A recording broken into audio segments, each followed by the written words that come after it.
Welcome to goldenageradio.com, rumble.com/C/GAR. Brand new episodes every week. Visit veteransradioministry.com to listen to more episodes like this. 1984 by George Orwell. Dramatized by Jonathan Holloway, with Christopher Eccleston as Winston Smith.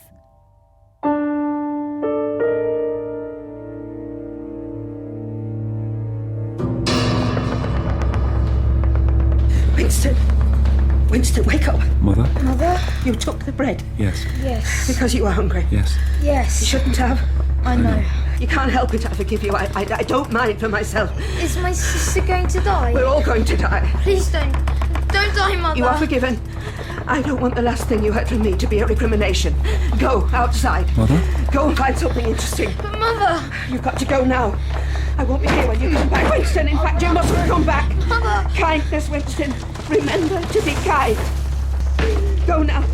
You must go now. Out through the shell hole. Lovely boy.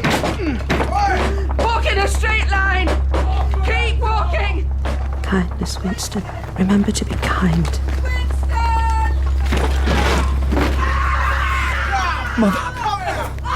Mother!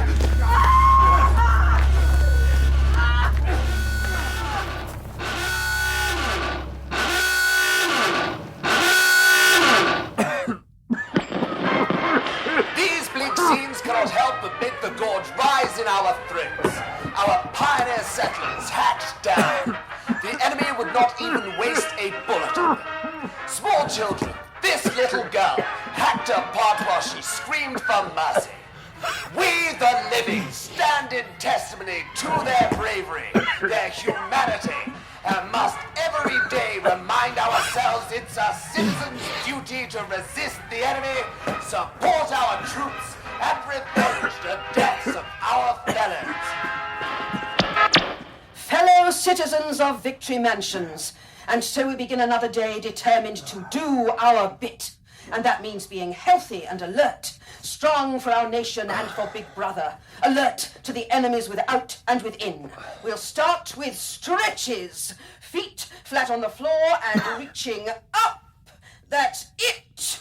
Barker, in flat 36, you can do better than that. Imagine there's a bar running across above you 6 inches from your fingertips. Stretch, man! Stretch! What's the matter with you, Smith? What? 6079, Smith, W, stand up straight.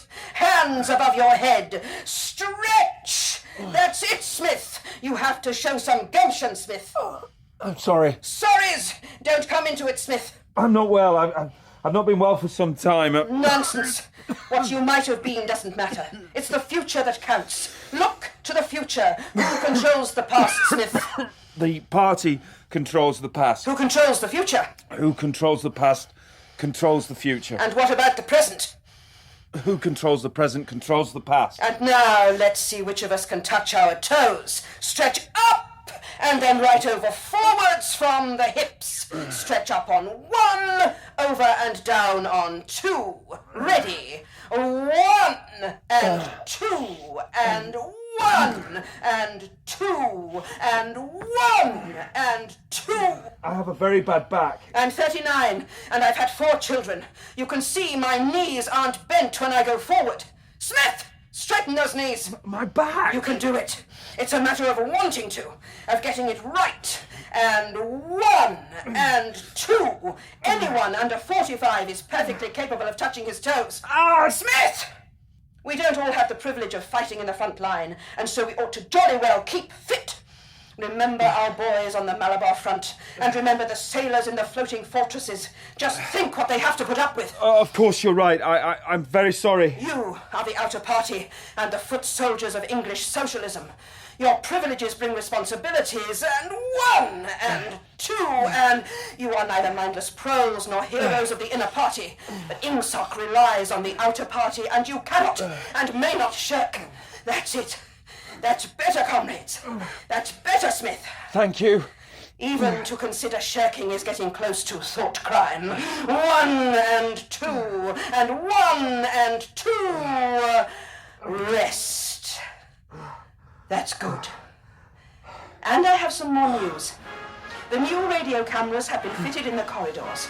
Victory Mansions is privileged to be the first residential block in this sector to have them. They will replace the corridor telescreens that couldn't see around corners. These will make us safe. Powered by electrical motors, they can turn and follow a suspect. Thank you for this gift, Big Brother. Thank you for keeping us safe. Remember, always do the best you can. For Oceania, for Big Brother!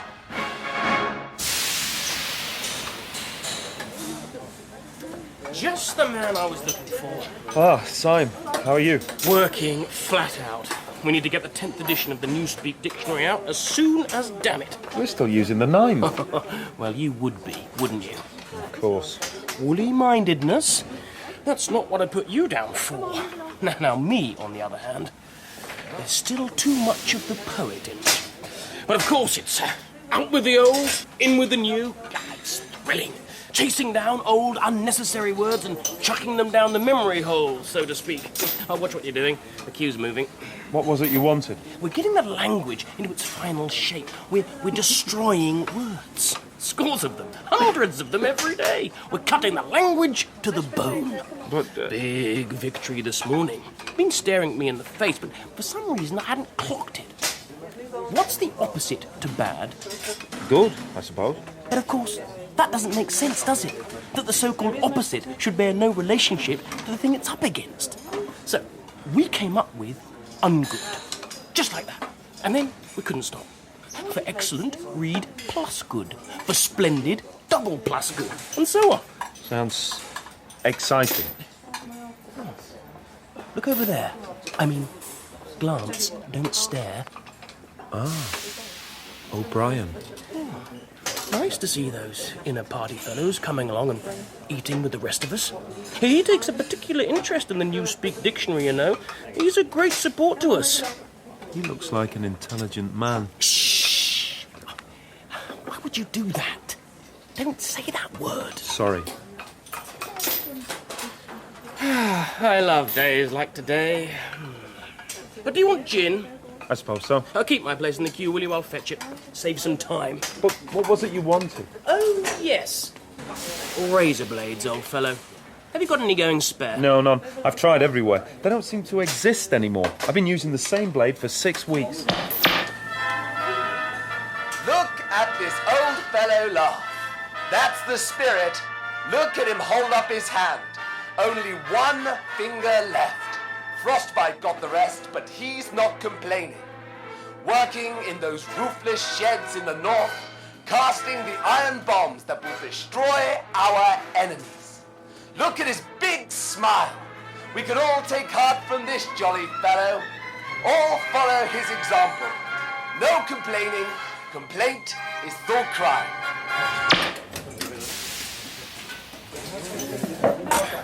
Did you go to the hangings last night? I was working. I'll watch them on the telly screen tonight. Well, it was a nice evening. Perhaps you're in for a good summer. I know you. I see through you.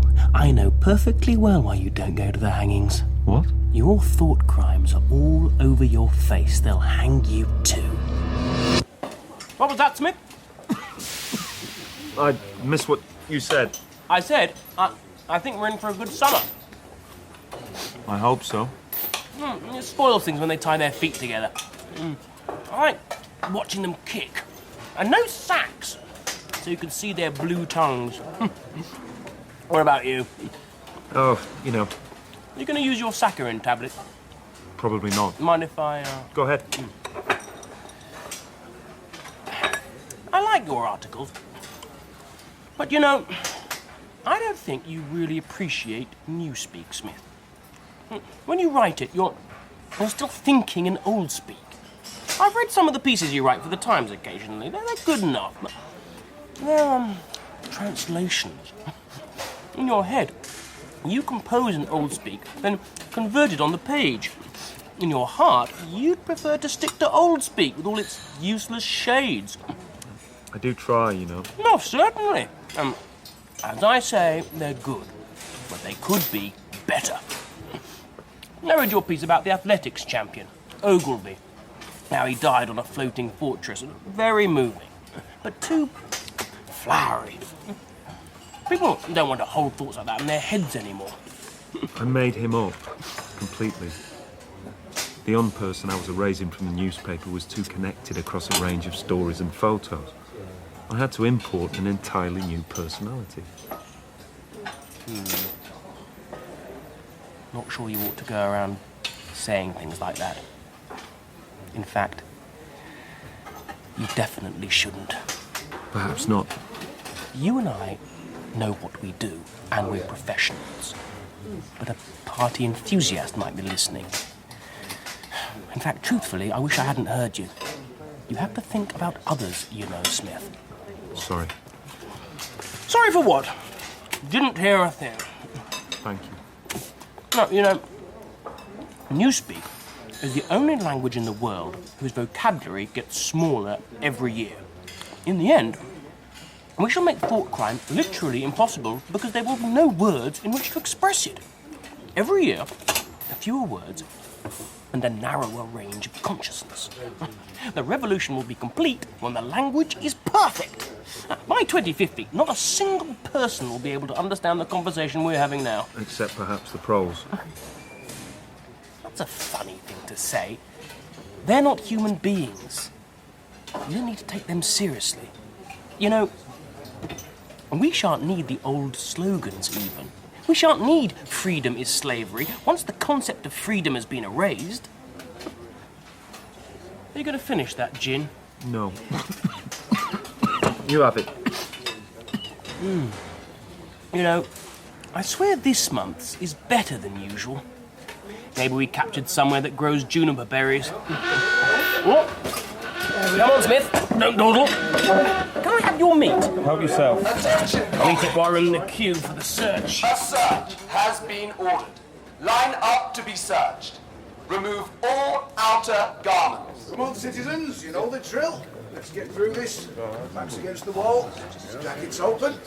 They'll call us duck speakers on account of our meaningless whacking. Dog speakers. It's waiting for you in the new dictionary. Excuse me. Oh no. Here comes your neighbour from Victory Mansions. An excellent party man. Yes, of course. And a bloody idiot. And the sweatiest man I've ever met. Oh, I don't know. Hello, hello. Smith Syme. Sounds like a tongue twister. What? Smith Syme, Syme Smith. Hello, Parsons. You, Fatso, jacket open. Certainly, sir. And you too. Yes, sir. Come on, hurry up. Yes, sir. Oh, you two look serious.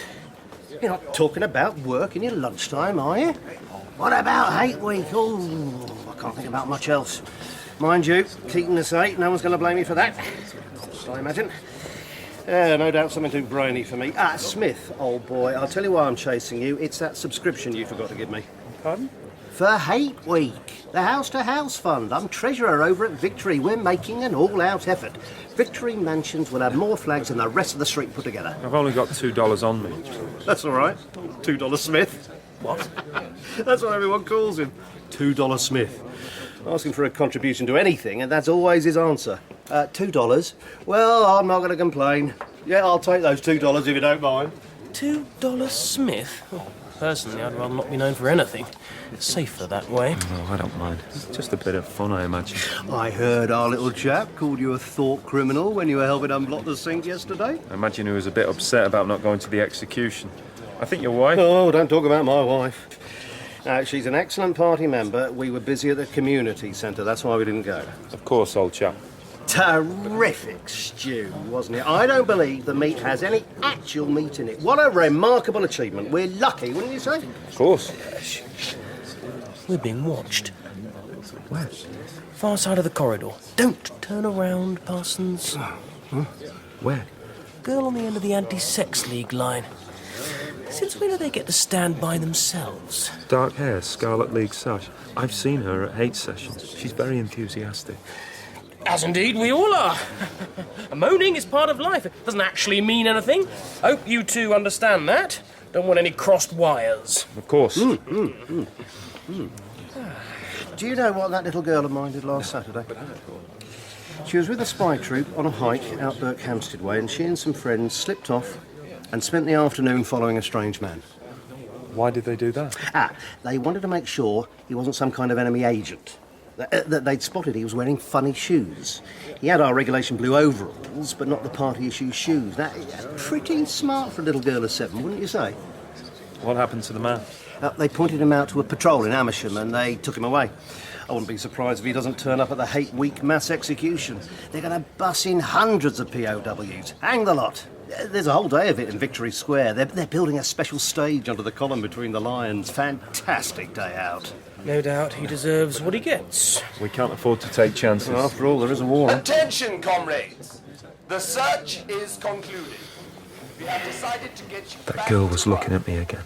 New information Try not to will look be so coming through guilty in all front of the you, bloody and time. it needs to be included in your target material immediately.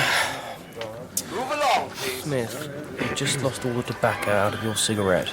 Oh, I say, Smith, old chap, you don't by any chance have a razor blade I could scrounge, do you?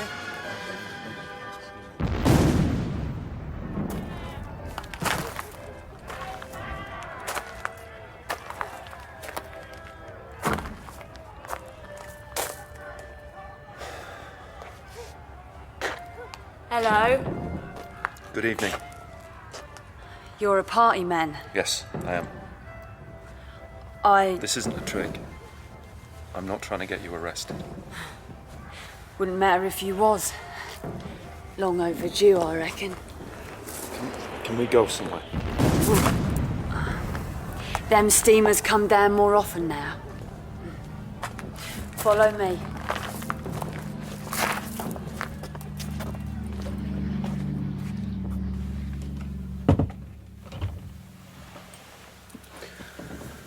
I can't see.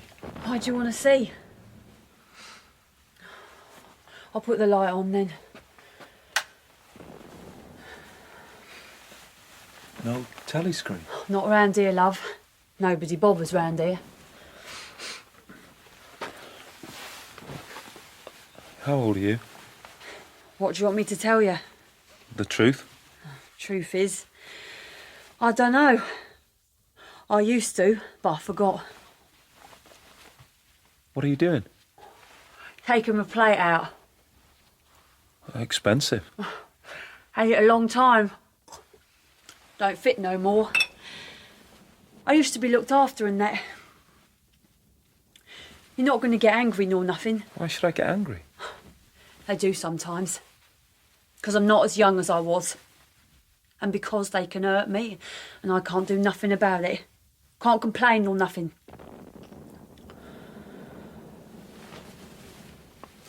You gonna do it? Yes. Good. It'll be nice. Sad face. I was married. You married? Yes. What happened to your husband? War. What's your missus' name?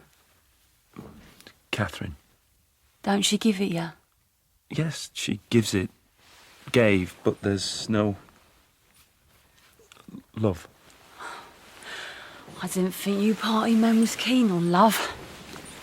And anyway, she's gone. Gone? Well, the party needed her elsewhere. The party. Yeah. You're not in trouble, are you? Not yet. Well, you won't let on about me when they get you. Don't worry, I'm good at forgetting people. I don't believe that. Look at your poor face. You don't forget nothing, do you? I don't reckon a face like that's going to bring you much luck. Luck? What do you mean? Lottery. Lottery of life and that. I don't do the lottery. We don't. It's all anyone round here thinks about. Go on about it for hours in the pub and hanging about. Most important thing. But it's... It's what? What is it? Come on. Over here. Shall I wash? What with? No. Let's just get on. Oh. When you leave, don't go back the same way you come. It's all right. I've someone I want to see on the Caledonian Road.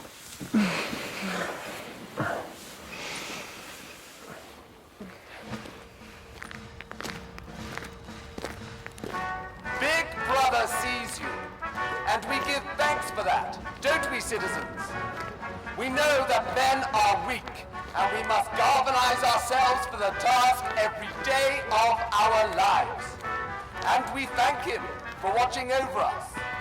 Big Brother's eye keeps us safe.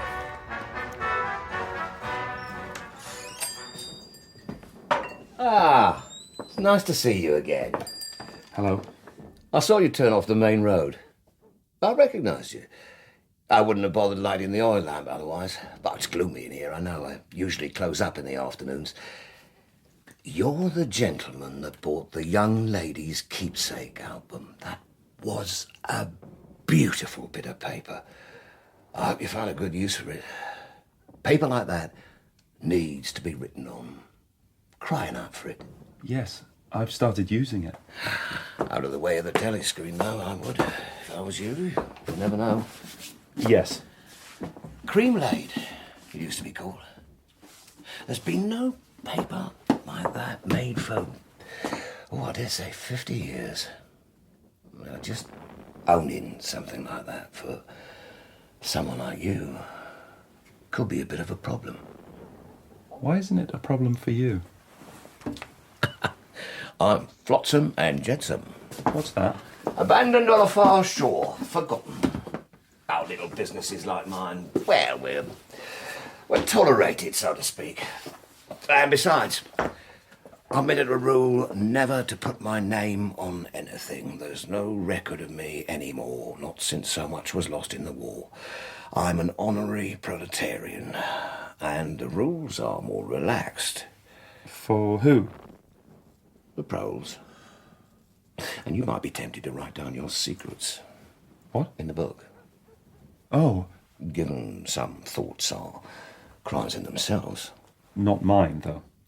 Of course not. Is there anything special I can do for you, or do you just want to look around? I was passing, I looked in. I don't want anything in particular. It's just as well. Because I don't believe I could have provided it. Well, you see how it is. The antiques trade is just about finished. No demand. No stock.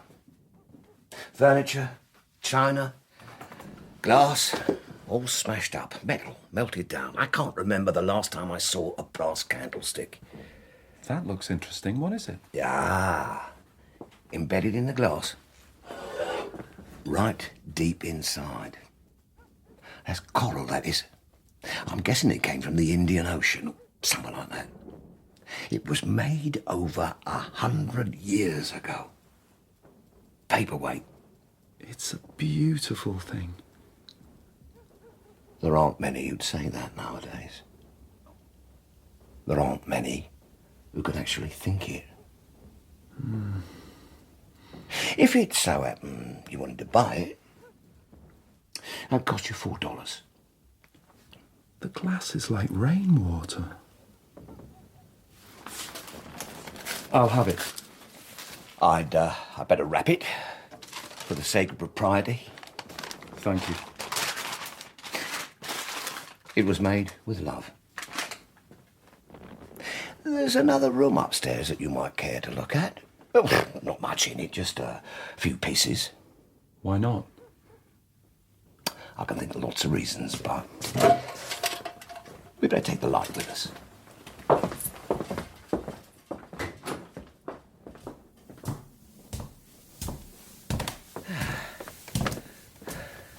We lived here till my wife died.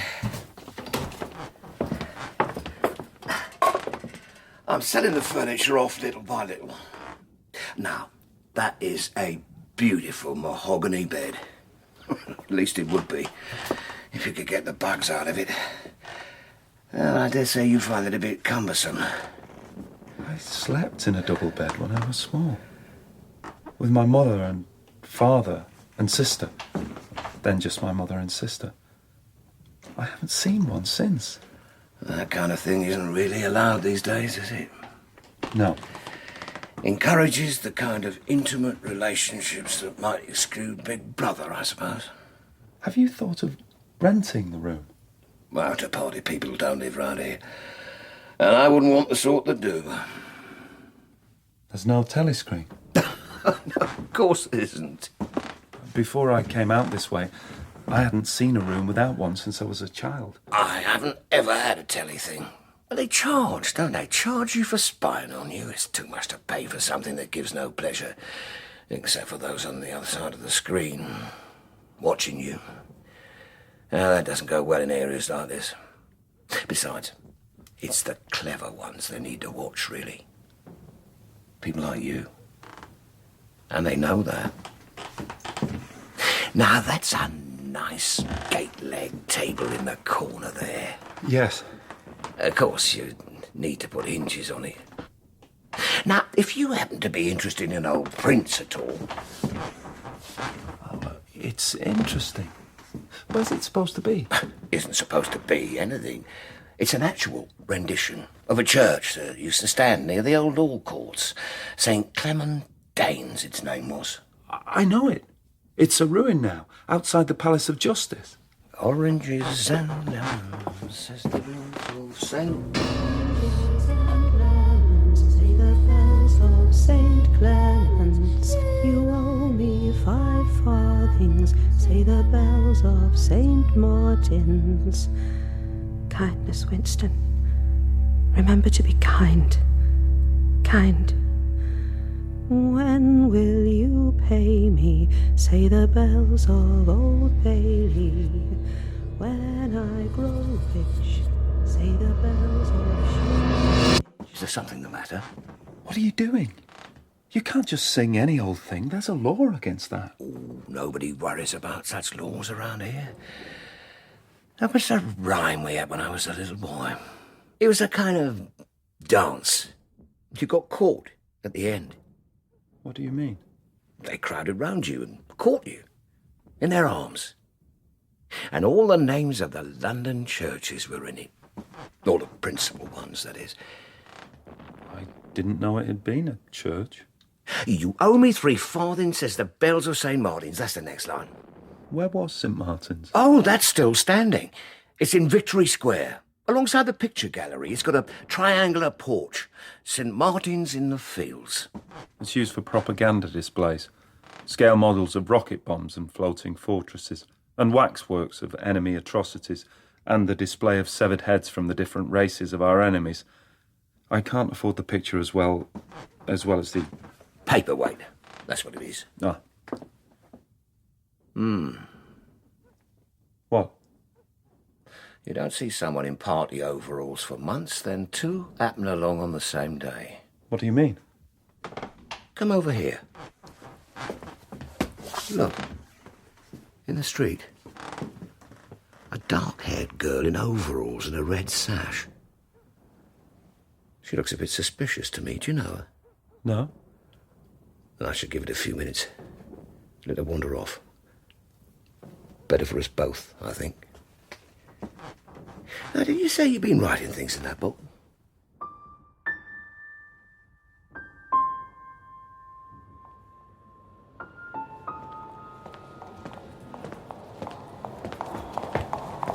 Oh!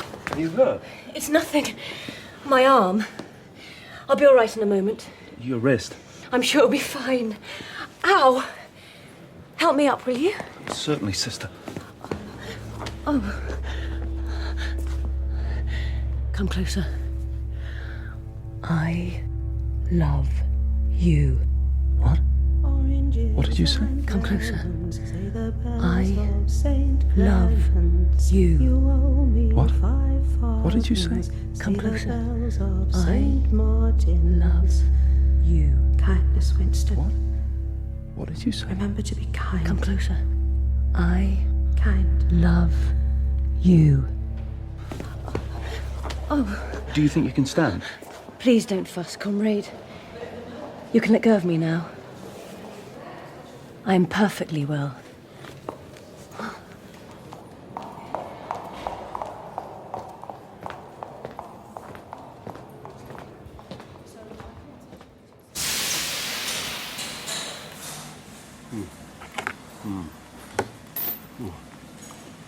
Sink's still blocked. Oh, dear, I'm sorry. No, it's not your fault, old boy.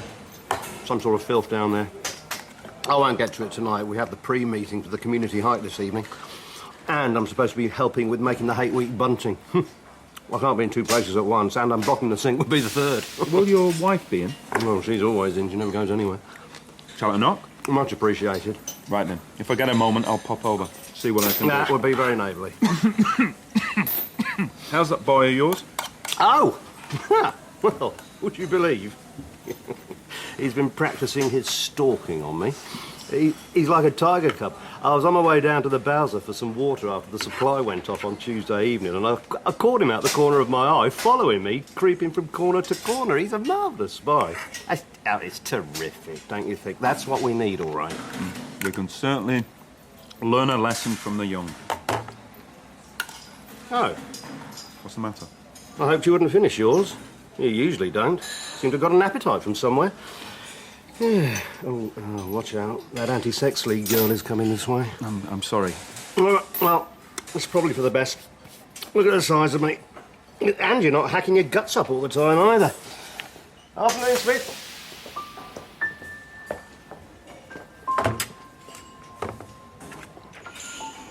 Who's that? Looks like an overkeen party shit. Do you trust him? No, don't look at me. He's an idiot. You changed my life, you know. I have a reason to stay alive. I ate this mug because I know I need to get well now. What time do you leave work? 18:30. And where can we meet? Victory Square. On the lowest steps, right towards the middle. There are hangings tonight. It's full of telly screens. Around the edge of the square. Don't turn towards me. It's hard not to look at you. It's hard not to smile. Don't you dare. We'll get our chance. There are always dried-up party bitches looking for an excuse to hand in younger women. I thought you were one of them. When you get to Victory Square, don't come near me unless I'm right in among the crowd. Look out for my scarlet sash. I'll be waving it. When you get close to me, keep your eyes on the faces of the Eurasian prisoners. Don't look at me at all, not even a glance. Squeeze my hand, pressing your thumb into my palm. That'll let me know that you're there, and I'll start talking without looking at you either. What time? 19 hours.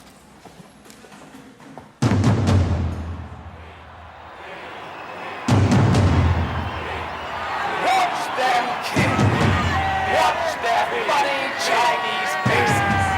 Laugh while they die.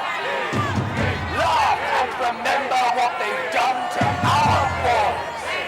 Flay them. Pull off the skin off our soldiers' backs. Can you hear me? Can you get Sunday afternoon off? Yes. Then listen, carefully. I can say this only once and quickly. Some party shithouse will notice if we don't split up soon. You'll have to remember this. Are you listening? Yes. Go to Paddington Station. From there, we'll need to travel to... Kindness, Winston. Remember to be kind. Kind. She squeezed my hand. Briefly. A half-hour railway And the world has changed. Turn left outside I'm the behind. station. Slightly to one side of her. 2 kilometres along the road. The mounds of her breasts and shoulders and thighs and gate buttocks with top bars. press against the faded blue of her party overalls. Path across a field. The hated uniform is made beguiling by her presence inside it. Grass-grown lane. The anti-sex league sash pinches her waist and adds form to her lean, muscular body and pronounced bosom. A dead tree with moss on it. I am excited by her as the enemy corpses dance on the gibbets. Let them hang. Can you remember all that? Yes. You turn left, then right, then left again, and the gate's got no top bar. Yes. What time? About 15. You may have to wait for me. I'll get there by another route. For the last week, I've thought of nothing else but what you said. Before that, when I saw you in the street, I thought you were spying on me and I wanted to smash your brains in with a brick. Now I love you. Are you sure you remember everything? Yes. Then get away from me. Once we meet alone, there'll be no turning back. We'll be criminals. We're criminals already. Making arrangements to have sex for any reason other than filling the party nurseries is now officially a thought crime. It'll be announced on Monday. Now, get away as fast as you can. Don't look at me.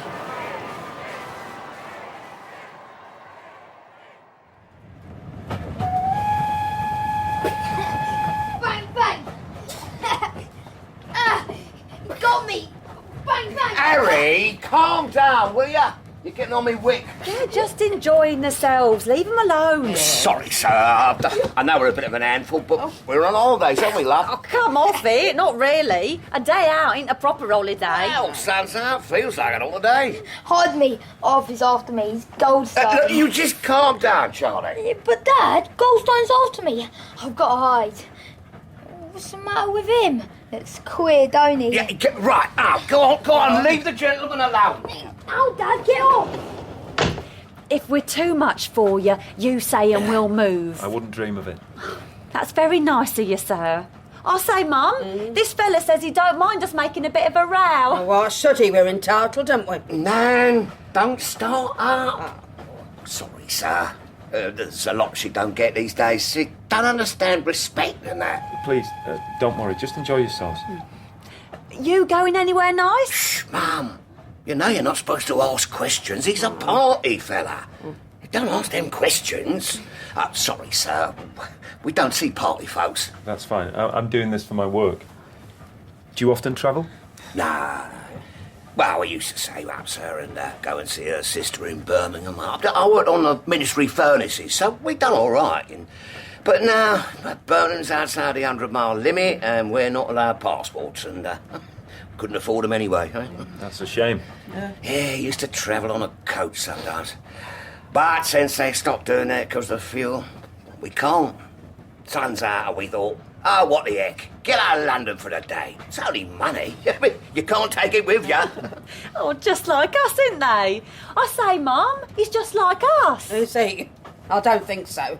Careful what you says. They're always listening with their speaker-ons and that. You can't trust them.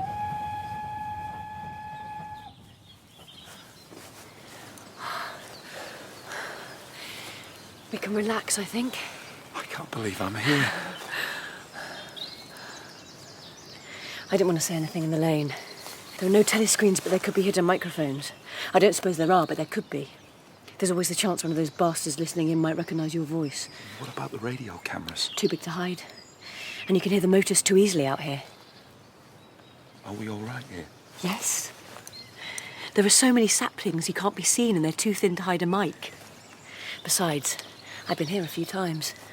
So, you've done this before? Lots. I love doing it.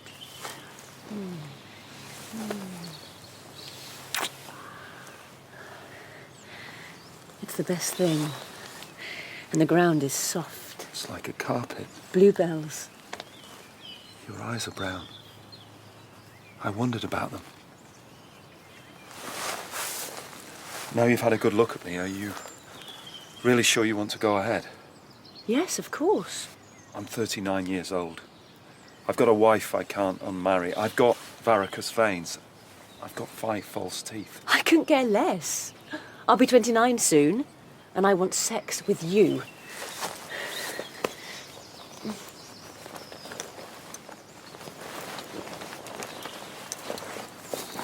There. Everything you see is yours. Your body's lovely. Would you take mine off too? Of course.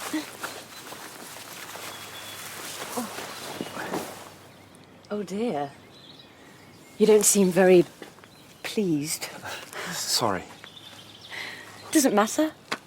We've got the whole afternoon.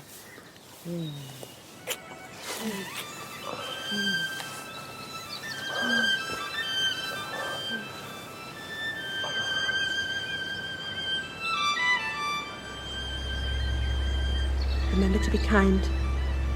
Kind. La la la la la la la la la la la. It's all right. You were asleep. We're naked. Yes, we are. Do we have time to do it again? I hope so.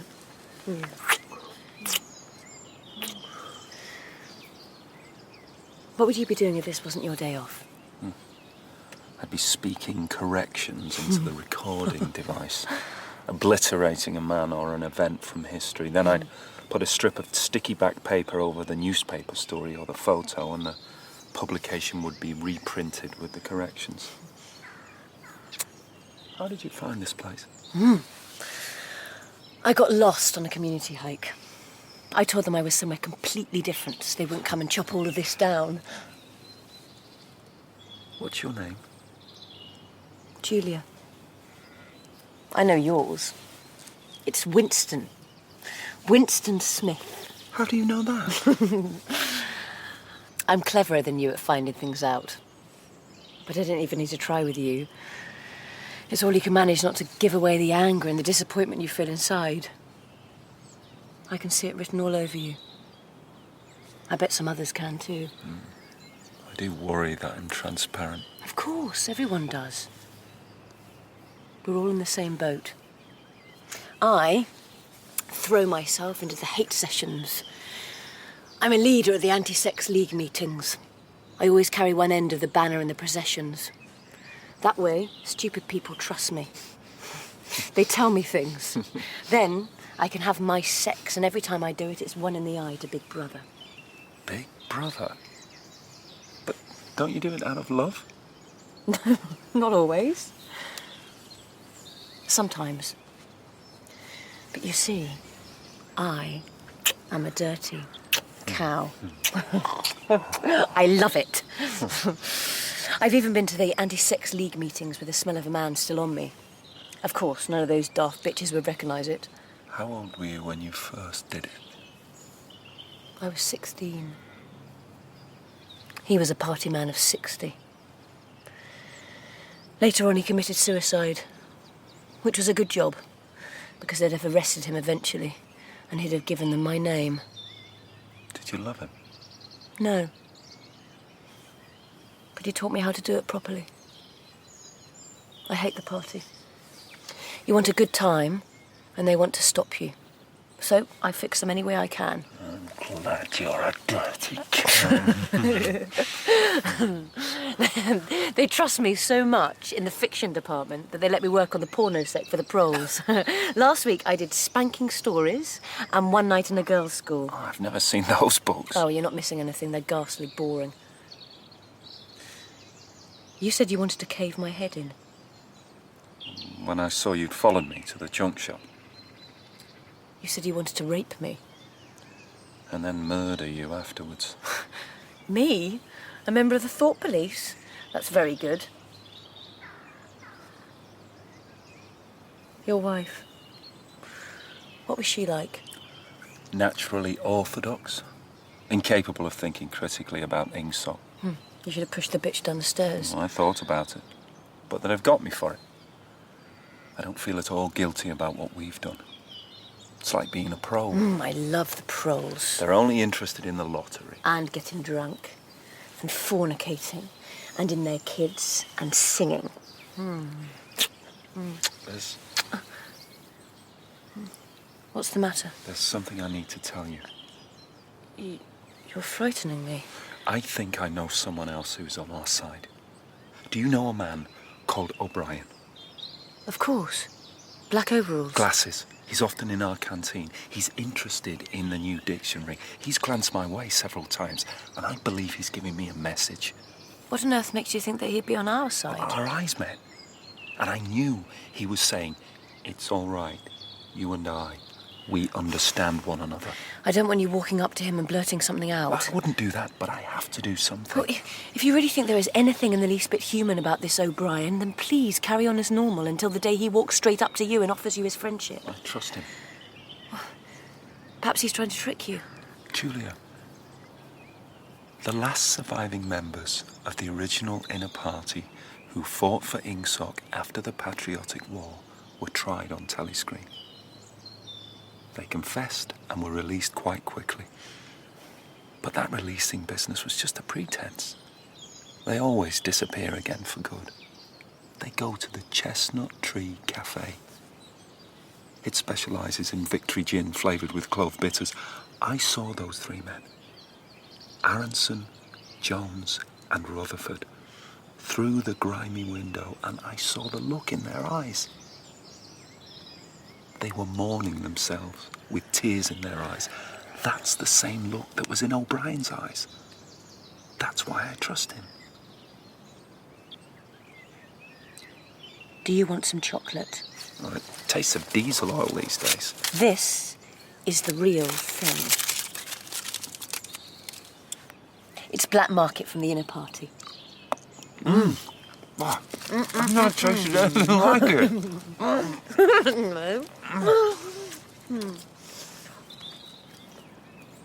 Let me touch you. I'm good at it.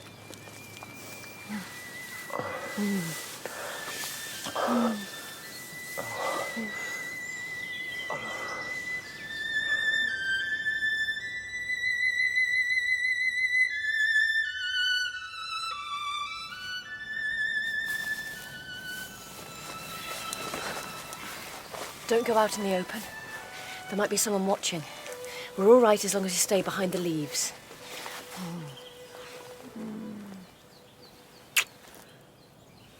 Now it's yours. What is? Your scent that overpowers mine. This view. What? It's very familiar. Have you been here before? Is there a stream near here? With fish called dace swimming in it? Oh, I'm not sure. And a railway station called Wallington. There used to be. It was renamed after a battle somewhere. So you have been here? It's the Golden Country. The Golden Country? That's what I call it in my diary. The Golden Country. A landscape I've seen somewhere in my dreams. But how do you know the name of the station? Well, perhaps I saw it on a map and then imagined. Shh. Look. The birds have lost their fear. They don't see people. More curious now than afraid. Have you done it with members of the inner party? No. I wouldn't touch that scum. Mind you, there are plenty who would. They're not all as holy as they make out. The more men you've had, the more I love you. Do you understand that? Yes, perfectly. I hate purity. I hate goodness. I don't want any virtue to exist anywhere. I want everyone to be corrupt to the bones. I ought to sit you down to the ground. I am corrupt to the bones. When shall we do it again? We can come here once more. It's generally safe to use any hideout twice. But of course we can't do it for a month at least. And now I have to go. I'm due back at 1930. I've got to put in 2 hours helping with the junior branch of the Anti-Sex League. Brush my back, will you? Have I got any twigs anywhere? No. Goodbye, my darling. Don't move from here for at least half an hour. Goodbye, my love. Goodbye, my lovely dirty cow.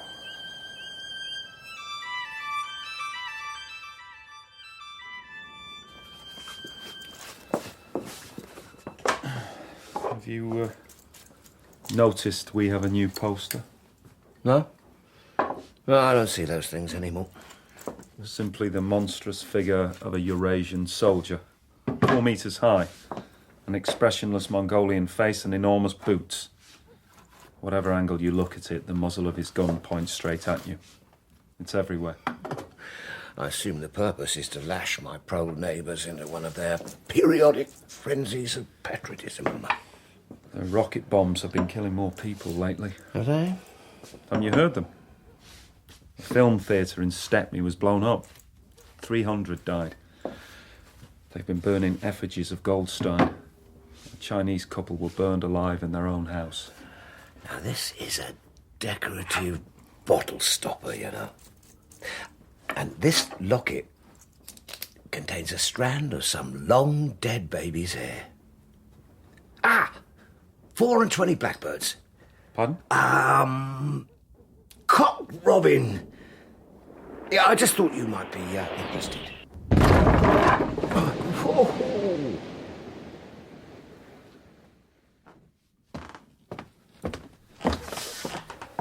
This is it. Our room. Our room.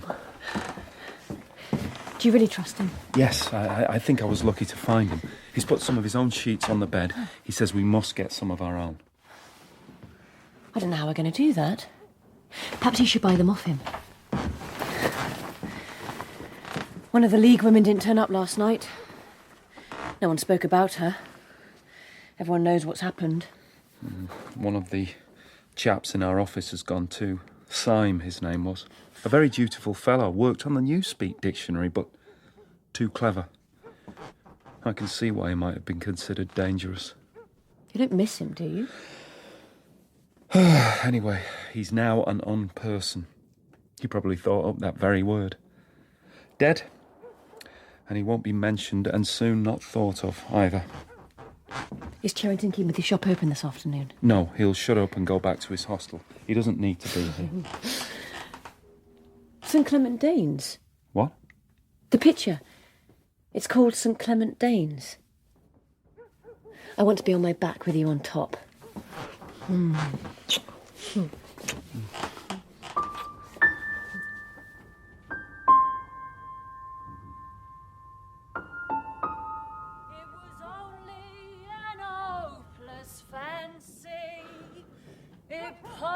Like an April day, but a look and a word and the dreams.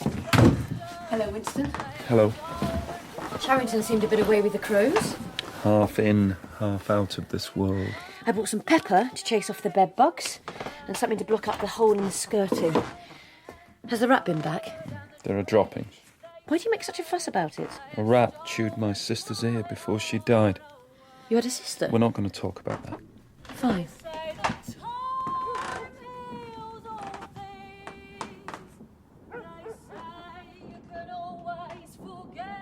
What are you doing? I'm listening to her. In the street, behind the wall, see? Oh. That's where you were standing when I thought you were a spy. Why has she stopped? She's hung out all the washing. Her hips are a metre wide. I think she's magnificent. If we started up singing like that, they'd throw us in clink straight away. We'd disappear. Then someone else would have the job of writing us out of the newspapers and all that. How many times have we met? This is our 7th date. In 4 months. I want this world just to dissolve. I want us to make love until we die in each other's arms. Oh, I love you. I love you. I've brought you something. What is it? Here. Can't you guess? No. Give it a squeeze. No, not me. The packet. Feels like sand. It's coffee. Not that victory muck. Real coffee, stolen from the inner party. You're wonderful.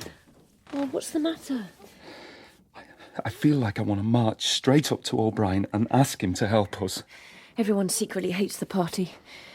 I suppose he might have shown you that. I think O'Brien has had enough. I hope so. 4 years ago, we were at war with East Asia, not Eurasia. Were we? It doesn't matter. It's all tricks and lies. I don't mind taking risks, but only for something that matters. For you and me. Your rebellion is between your legs, isn't it? Check to make sure.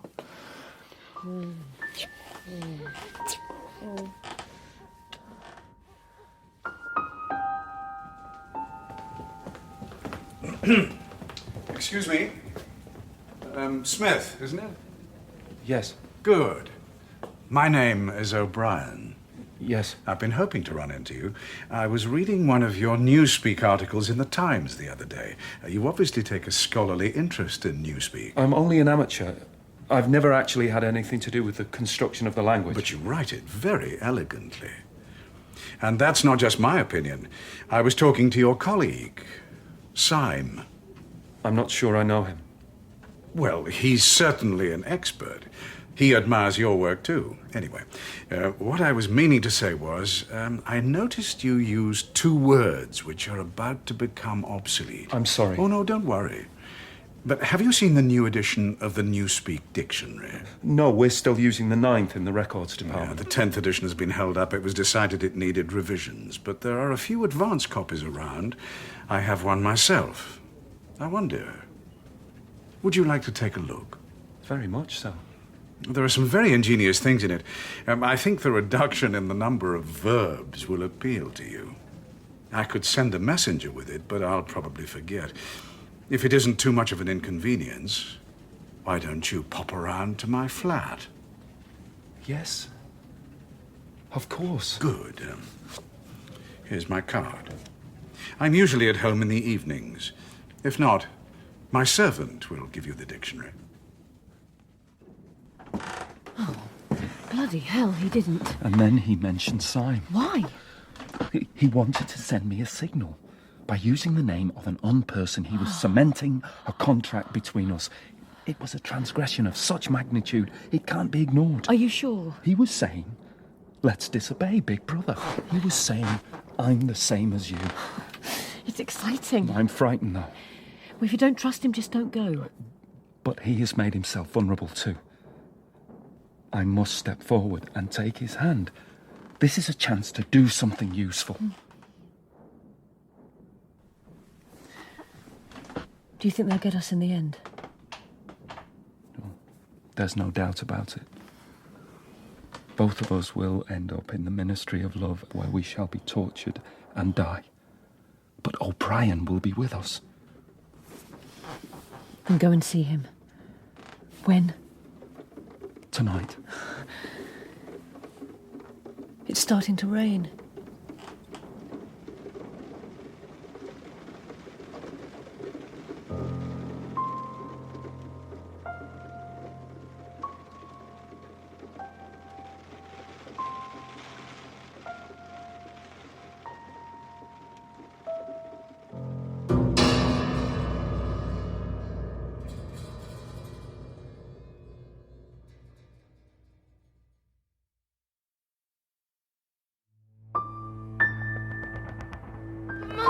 You've got to go now.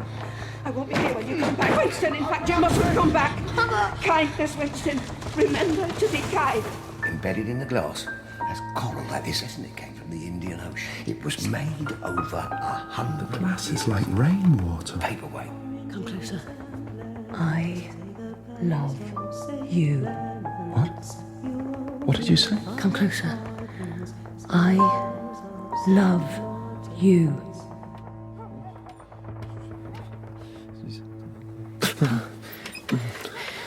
Wake up, Winston. Wake up. You were dreaming. Twitching and muttering. I was back at the end of the 1950s, during the war. My mother was there. On the day the soldiers came for her, and she told me to try and be kind. And then I was trapped inside the paperweight Charrington sold me. Encased in glass, suffocated and fixed, unable to move. Crushed against the piece of pink coral, and from inside, I could make out a distorted image. Me as a boy standing outside the Chestnut Tree Cafe, peering in at something. My mother knew exactly the cold, coarse world the party planned for us all. Her last words have kept me human. What about our love? Tell me about the cafe. Oh, it's where party men who'd been denounced went before they disappeared for good. I watched them through the window, staring and crying. It's 18:30. We should get dressed soon and go and see O'Brien. What was that? It's only Charrington. I think you ought to check.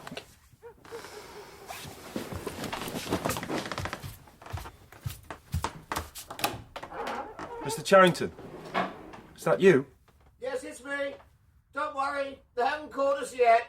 I thought I'd come back and tidy up a bit. You've inspired me to make a little more effort, Mr. Smith. But don't worry, I'm sure I'll soon get bored and take myself off.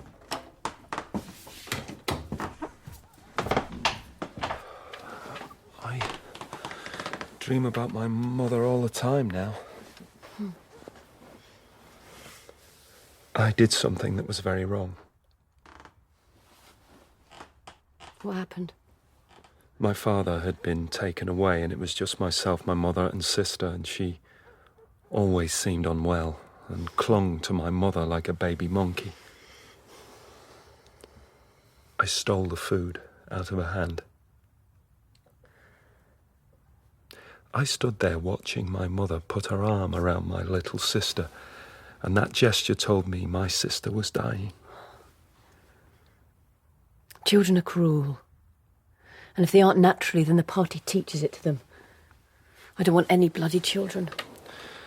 The party tries at every turn to tell us that feelings, impulses, are not worth anything. They want us to think everything is pitiful because everything vanishes, so why bother? And of course that's why they take people. Often perfectly obedient, good party members. There's no point in relationships because that person can be snatched away.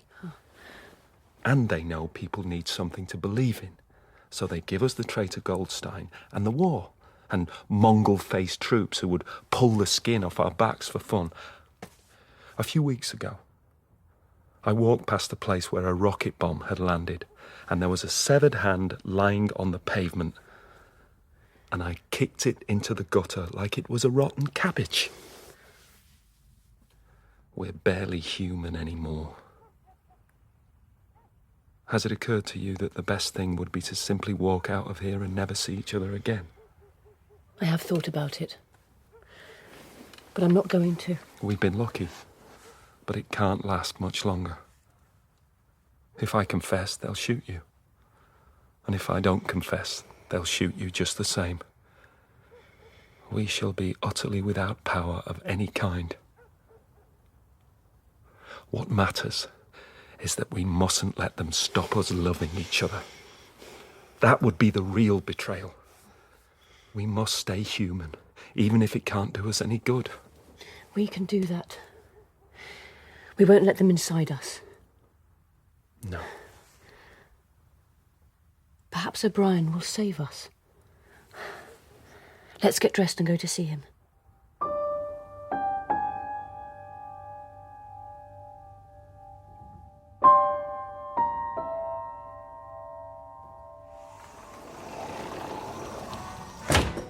Items 1,5,7, approved full-wise, stop.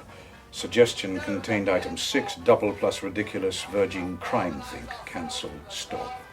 Unproceed construction-wise, getting plus full estimates, machinery overheads, stop. End message.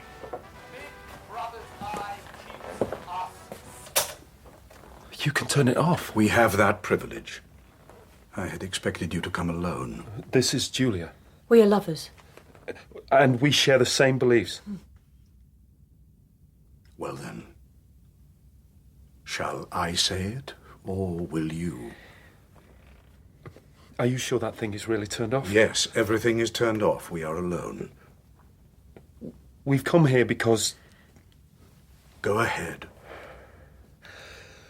We've come here because we believe there is some kind of conspiracy, some kind of secret organisation working against the party, and that you are involved in it. We want to join it and work for it. We are enemies of the party. We are also lovers, and, as I am still married, adulterers. We have decided to put ourselves at your mercy. Oh, don't be alarmed. Martin is one of us. Let's sit at the table. Martin, will you join us? Certainly. Although I shall have to reply to some messages that have just arrived from your office, a delay would be difficult to explain. Martin and I preserve the established codes for the sake of appearance, although the Brotherhood is democratic. Please, sit down.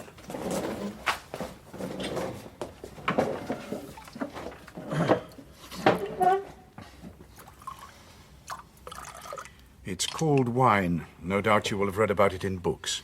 Not much of it gets to the outer party, I'm afraid. A toast to our leader, Emmanuel Goldstein.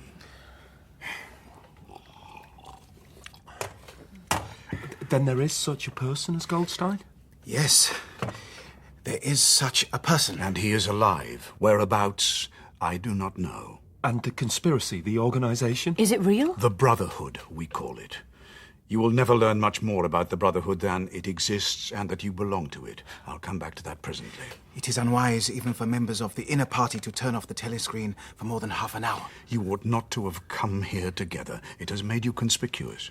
As there is no lawful reason for you to have done so, you will have to leave separately.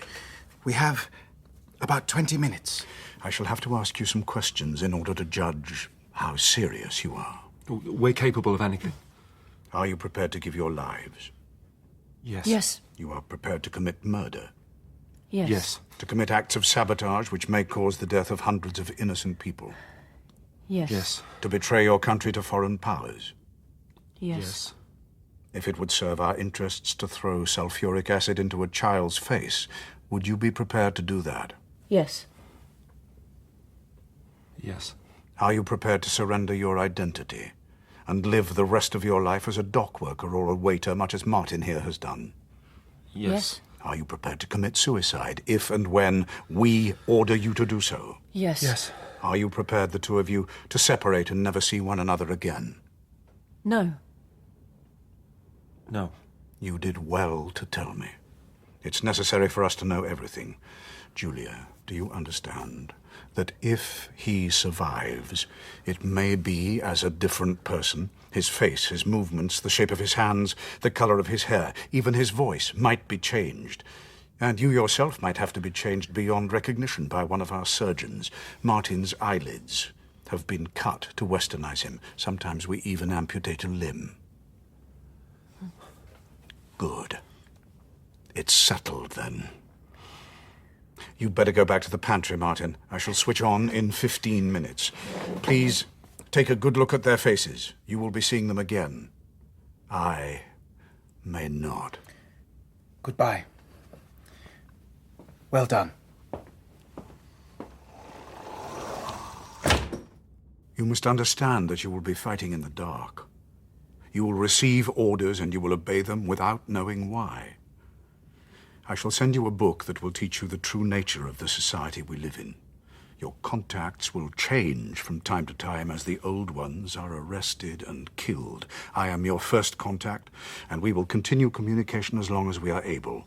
I will give you orders through Martin, whose role is to protect me from suspicion by sacrificing himself. But we must assume you and I will be caught eventually. When they catch you, you will not be able to betray more than a dozen people. It sounds terribly lonely. It has to be. How shall we know if we're making any difference? You will get no comradeship and no encouragement. But we may have hope, don't you think? No, you shan't have hope. We are the dead. Feels like falling forwards into a damp grave. You must leave first, comrade. How do you stand the loneliness? You just keep going. Look out for chances to pass the news that resistance exists.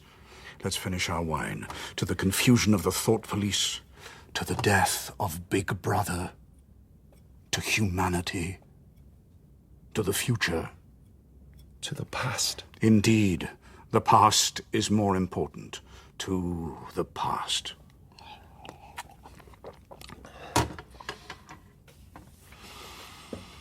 I presume you have a hiding place, otherwise how could you talk to each other? An old junk shop run by an elderly fellow called Charrington. Very good. Goodbye, Julia. It's likely we won't see each other face to face again. Goodbye. Winston? He needs to stay for half an hour. Goodbye. See you at the shop. Goodbye, sir. Please, take one of those tablets to suck. You mustn't be caught smelling of wine. Goodbye. Charrington, eh? That's right. We'll have to arrange somewhere new. You can't establish habits. Now, Goldstein's book. Do you carry a briefcase to work? Yes, every day. What's it like? Regulation black, 2 straps. All right. One day, quite soon, you will receive an instruction at work for a new editing task, and the note will contain a misspelled word. On the following day, you will go to work without your briefcase. At some point in the street, a man will touch you on the arm and say, "I think you've dropped your briefcase." The one he gives you will contain a copy of Goldstein's book. It will also contain an instruction describing where you should leave it 14 days later for us to collect. Thank you. It's What is it? exciting, I suppose. I haven't thought of it like that for a long time. Perhaps too long. Listen. Although you will receive instructions from me, I shall not acknowledge you when we pass at the Ministry of Truth. My messages will come through others. So, shall we actually talk again? Sadly, I think that is inevitable. In the place where there is no darkness. What? It's a phrase my mother used. It's just come back to me. I think she was right. Yes. In the place where there is no darkness.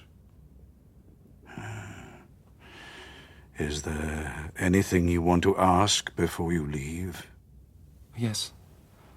I have, actually. It's silly. Do you know an old rhyme that begins, "Oranges and lemons, say the bells of St. Clement's"? You owe me 3 farthings, say the bells of St. Martin's. When will you pay me? Say the bells of Old Bailey. When I grow rich, say the bells of Shoreditch. You do know it. I used to know a lot of things that aren't much use to me now. I'm afraid it's time for you to go. Shall we meet? Really? I'm sure of it.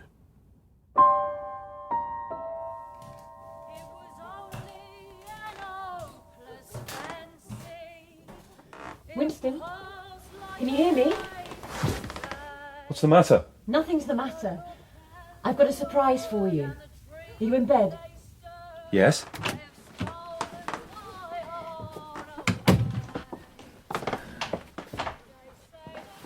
What do you think? You look wonderful. Beautiful. Mr. Charrington found the dress for me. It used to belong to his wife. And there is an old box with the makeup still in it. Oh, don't cry, my darling. This is my treat for you. You look so lovely. I'm doing this for you. For both of us. I'm going to do it whenever we meet. Take it off now. Slowly. Please. You look wonderful with your painted face.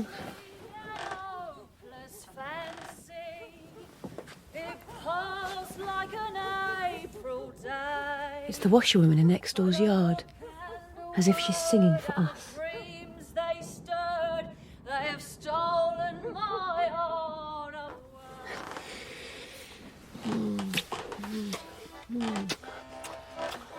They say that time heals all things. They say you can always forget. But the smiles and the tears across the years, they twist my heartstrings yet. Do you think the book is safe? I don't expect Mr. Charrington will come in and poke around. I can't imagine him crawling under the bed lifting floorboards. Do you think it's really worth our lives? Yes, I do. Would you like to read it? I'd like to have sex. If what O'Brien says is true, then we only have so many times left to us. But the smiles and the tears across the years, they twist my heartstrings yet. I bet she would rather have sex than read. She can't read. Now they're not taught and don't know.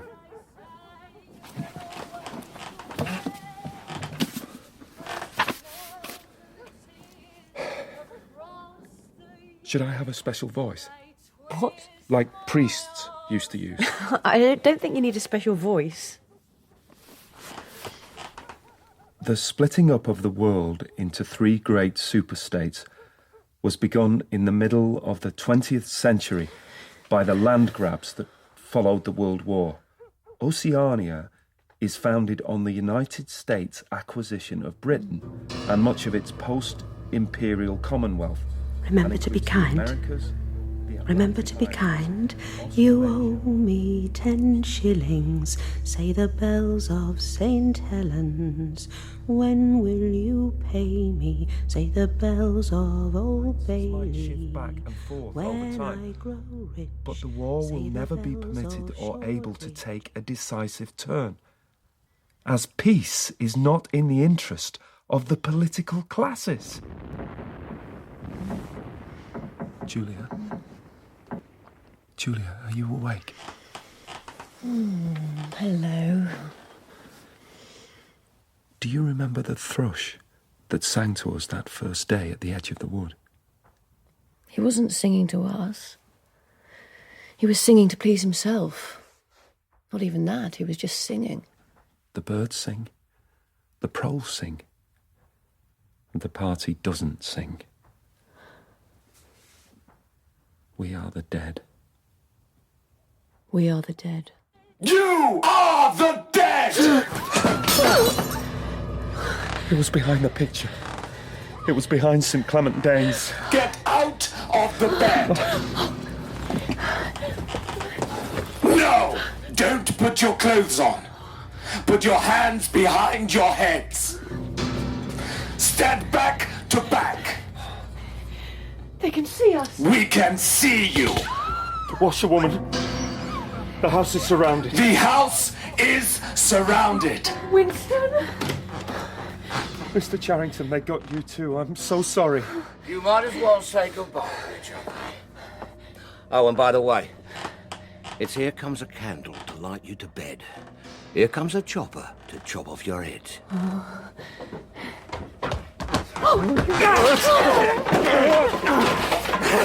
Right, you bastards. That's it. You make a move we don't tell you to make, and you'll get your elbows smashed. No one told you to do that. The paperweight was a useful item, a good viewer. Sorry, Pick up the pieces, please, and put the little bit of coral on the mantelpiece. Mr. Charrington. I offered you the chance to say goodbye. You chose not to take it. That moment has passed. Keep quiet now. And yes, you're right. Although you would have been in the company of my kind previously, you won't have known about it. This is indeed the first time you have knowingly been in the presence of an officer of the thought police. Winston! Silence! Do not speak, or it will be the worse for you.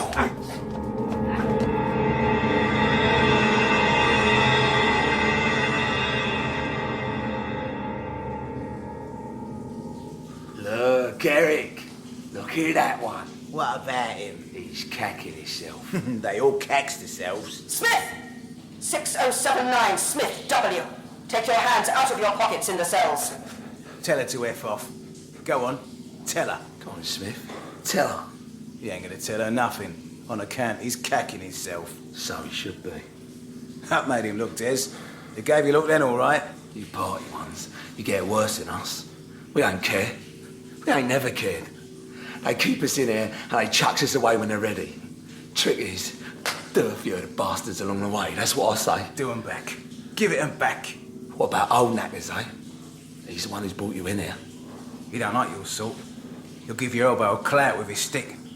That's his trick, innit, Des? Crack the bone in your elbow. Makes you feel like spewing. He hates your sort. Why should I be afraid? What will they do? Oh, he spoke up, Des. Yeah, maybe if I'm good and I say sorry, they'll be nice to let me go. They'll put bloody wires on you. And he'll screen the place down. Here. You got a girl, Smith? Oh, he gave you a look then. You got him, Eric.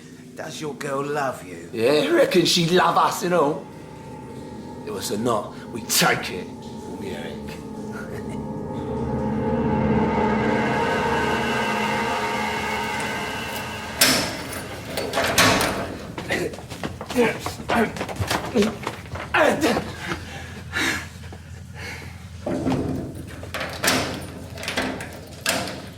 Parsons.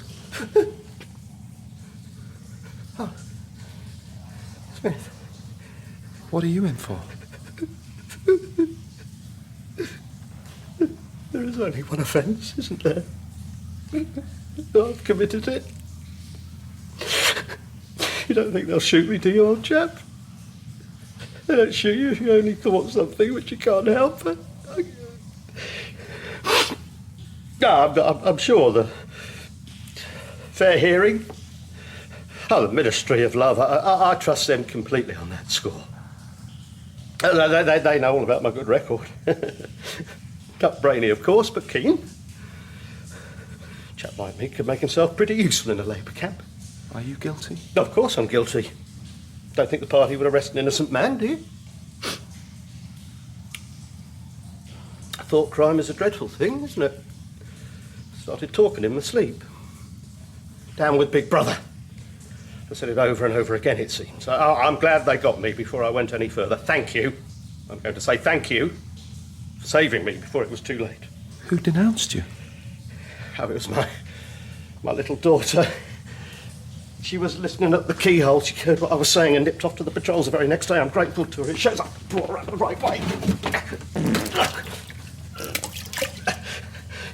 You'll have to excuse me, old man. It's not as if I've got a choice. I can't help it. It's the fear, the waiting. Smith! 6079, Smith, W. Uncover your face. Uncover your eyes, your nose, and your mouth. No covering of faces is allowed in the cells.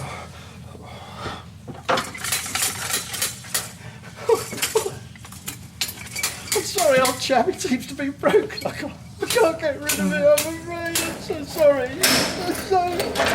I'm very sorry. Oh, that's terrible. If ever there was a dirty bastard deserve what's coming to him, it's you.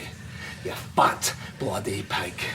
Out, Parsons! So, where are we going? If I have to come over there to your stink, then I'll bloody well wrap this stick around your head, fatso. But... Room 101, of course. You're gonna get what you deserve. Disgusting. But, please. Right. I warned you.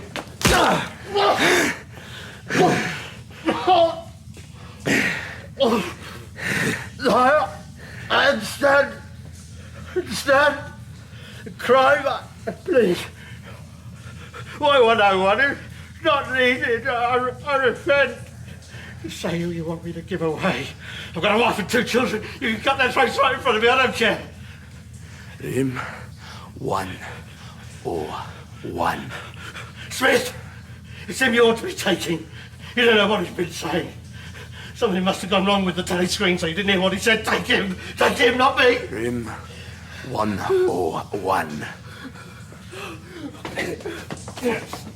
Wait. What did you say? His dental plate. It's on the floor. There. Oh dear. It's broken. You'll have to do without it. Anything more to say? No. I don't think so. Get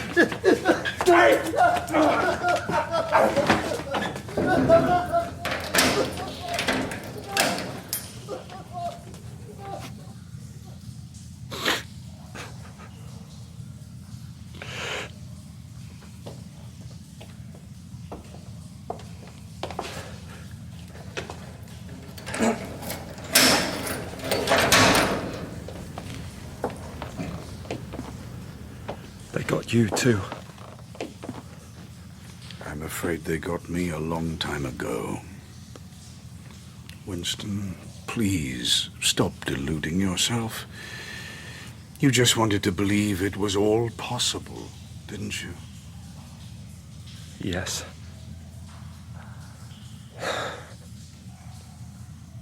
If I could save Julia by doubling the pain you will inflict on me, then I'd do it. Would you? Really?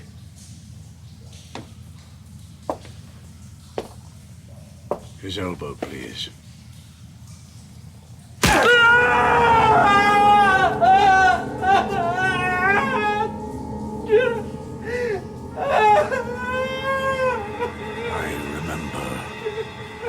Everything explodes into yellow light. Inconceivable that one blow could cause such pain. Of course, the thing about pain is, well, you can only wish one thing. That it should stop. In the face of pain, there are no heroes, Winston.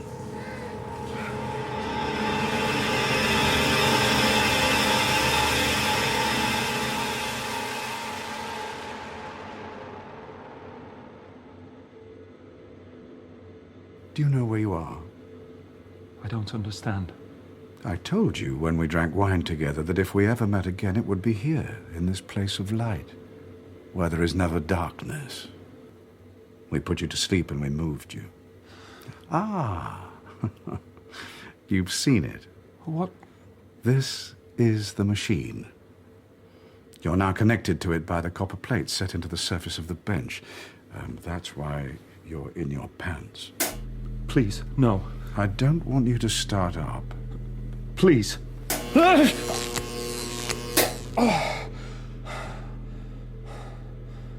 Open your eyes and look. There are two controls. This dial determines the amount of electricity delivered by the copper plates. This switch turns the current on and off. I just gave you 40%. The total is obviously 100%. I'm your interrogator now. And if you tell me any lies, or attempt to prevaricate, pretend you're stupider than I know you to be, then you will instantly cry out in pain. My back. Yes, I know. You have for many years suffered with back pain. It's a result of poor diet that your vertebrae are decaying, and you're right to worry. Because the current forces your muscles into spasm, and there is a danger you may harm yourself. Perhaps even paralyze yourself if you are difficult or obstinate. Why are you doing this? You don't need to. I'm taking trouble with you, Winston. You are mentally ill. You are unable to remember real things and instead substitute them with deranged images of people and events that do not exist. Let's try an example. Who is Oceania currently at war with? When I was arrested, we were at war with East Asia. East Asia, good. And Oceania has always been at war with East Asia, has it not? I remember that 1 week before I was arrested, we were not at war with East Asia at all. We were in alliance with them. The war was against Eurasia. That war had lasted for the previous 4 years. Before Enough! Let's have another example. Now, some years ago, you had a very serious delusion. I read it in the diary you wrote in your vellum notebook. You saw 3 ex-party members called Jones, Aronson and Rutherford in the Chestnut Tree Cafe. This shocked you because you believed you had once held in your hand a photograph cut from a newspaper that proved their innocence because they weren't anywhere near the site of their crimes. And this is that very photo. How did you find it? That doesn't matter because it's going into the memory hole. Ashes. Dust. But it did exist. It does exist. It exists in my memory. I remember it. You remember it. I do not remember it.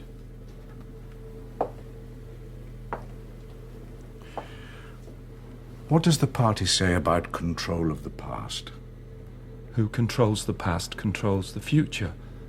Who controls the present controls the past. Yes, who controls the present controls the past. Is it your opinion that the past has a real existence? I'm trying to have a serious conversation with you. You may not be much of a metaphysician, but at least do me the courtesy of trying. Ask the question again. Does the past exist concretely in space? No. Then where does the past exist, if at all? In records. It is written down. In records and... in human memories. Memory. Very well then. We, the party, control all the records.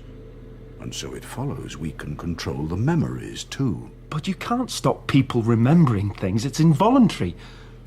You have not controlled my memory. On the contrary, you have not controlled your own memory.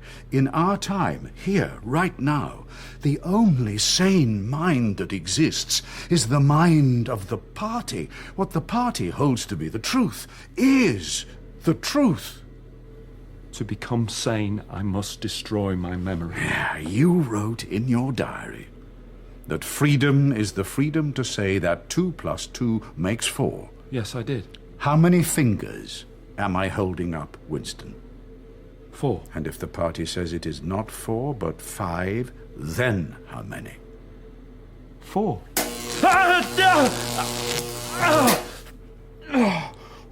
That was 55%. How many fingers, Winston? 4.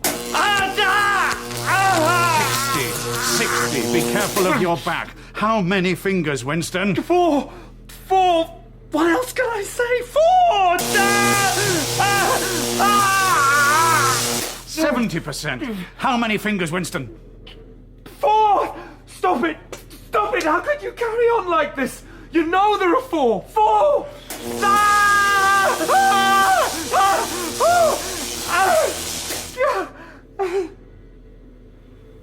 How many fingers? 5! No, Winston. That's no use. You still think there are 4. How many fingers, please? 4! 5! 4! Anything you like. Only stop it. Stop the pain. Oh, you are a slow learner, Winston. How can I help it? 2 or 4. Sometimes they are, Winston. Sometimes they are 5. Sometimes they are 3. Oh, dear me. It isn't easy to become sane, is it? I'm putting the dial up to 75. I confess, I'm concerned about your back. Then don't do it.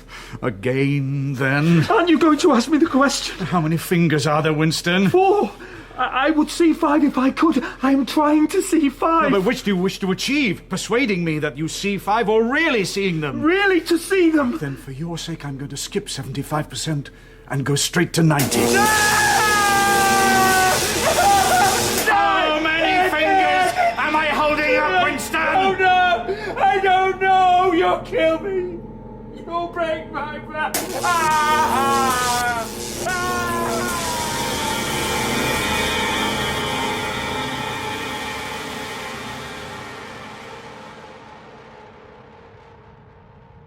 Do you know where you are, Winston? In the Ministry of Love. Do you know how long you've been here? I think it's months. And why do you imagine that we bring people here? To make them confess. No. To make them sane. What will you do then? We shall, either metaphorically or actually, turn you into gas and pour you into the stratosphere. Nothing will remain of you. Not a memory in a living brain. You will never have existed. In that case, since you intend to destroy me utterly, why go to all the trouble of interrogating me or trying to make me sane? Our rule must be absolute, and we must erase any resistance. We cannot tolerate dissent anywhere in the world, however secret and powerless it may be. Now, you have to understand, we are bringing human social evolution to an absolute stop. We shall not be one of the many civilizations that have risen and fallen throughout history. We are permanent. We will make your brain perfect before we blow it out of your head. We must squeeze you empty, then fill you with ourselves. What are those? I would have preferred, we always prefer, to change the whole person rather than take cheap shortcuts. But you are hard work, Winston. These will modify you, taking away a little part of you, but perhaps making you happier, or rather content with what is happening. This won't hurt. It will actually make you feel better. Now, lie down. Now, just bite on this piece of leather, will you? Yeah.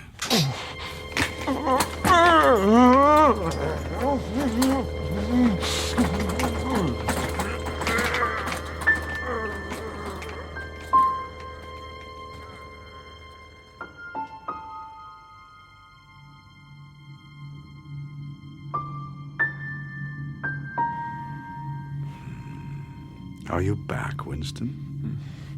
Yeah. Yes. Yes, don't worry. Perhaps it feels as if everything is almost the same, but some part of you has been taken away. You can't quite tell which, but you feel its absence. Perhaps. What country is Oceania at war with? I don't remember. Oceania is at war with Eastasia. Do you remember that now? Yes.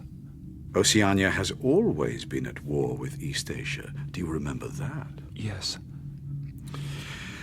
I am holding up my hand. There are 5 fingers. Do you see 5 fingers?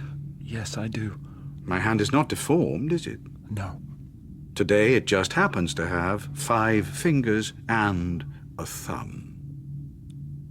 Yes? Yes.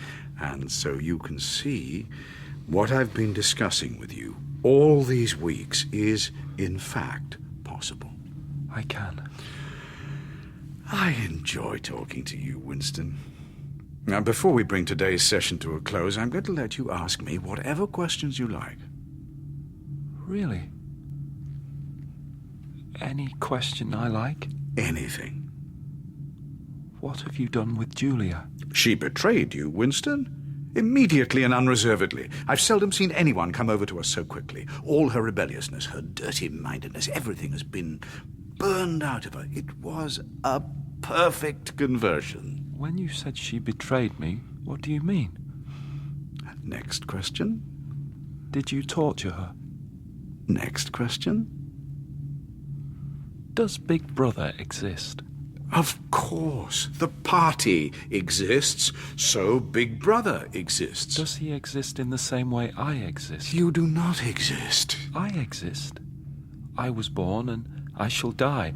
I occupy a particular point in space. It is of no importance. He exists. Does the Brotherhood, Goldstein's anti-Inksock Brotherhood, exist? You shall never know. Even if we let you live until you're 90, you shall never know. If Goldstein does not exist, and if you were always intent upon arresting me and curing me... Yes? Why go to all the trouble of writing and printing Goldstein's book, with all its thousands of words? I actually wrote it. That is to say, I collaborated on writing it. As you know, we do not produce books as individuals anymore. And its purpose, its supposed credible program for undermining Ingsoc and its fantasy about proletarian revolution, that's all intended to give you hope for a secret accumulation of knowledge, for an enlightenment, for the illumination of the people and their eventual overthrow of the party. It aims to give hope and draw moths to its flame. Before the party, there was nothing. Outside man, there is nothing. What about the stars? Small crucibles of fire a few kilometers above. They don't deserve our attention.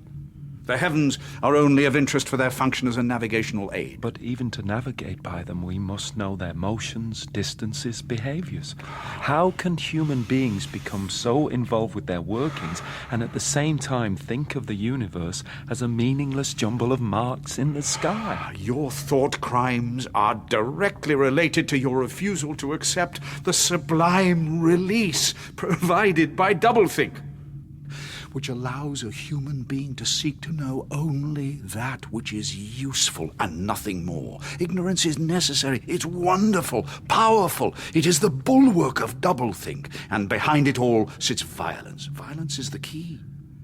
If you want a picture of the future, imagine a boot stamping on a human face.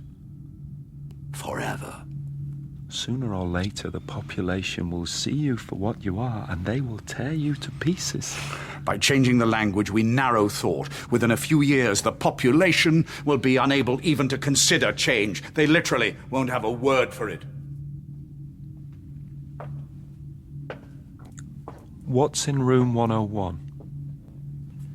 You know what's in room 101, Winston. Everyone knows what's in room 101. I have not betrayed Julia. No, that's perfectly true. You have not betrayed Julia. When will I be shot?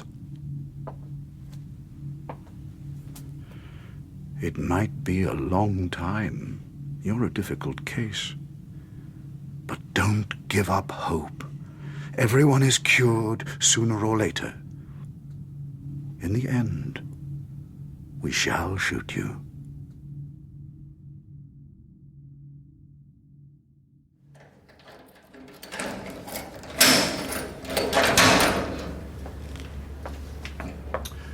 Oh, you look much better. Fatter, stronger. Incarceration is doing you good. How's the ulcer on your leg? Better. And your teeth? They said they'd pulled them all out and given you dentures. Yes, they feel good. Thank you. And thank you for the slate and the chalk. Yes, you've been writing. Could I have paper? No. The slate can be wiped once you've filled it. That's good because it has no memory. Paper, on the other hand. I understand. I hear you've been sleeping quite well. Will there be a time when the light will be turned off? Not in here, I'm afraid. What do you dream about? A golden country. Enormous sunlit ruins. With my mother. With Julia. With you. What do we get up to in your dreams? We talk of peaceful things.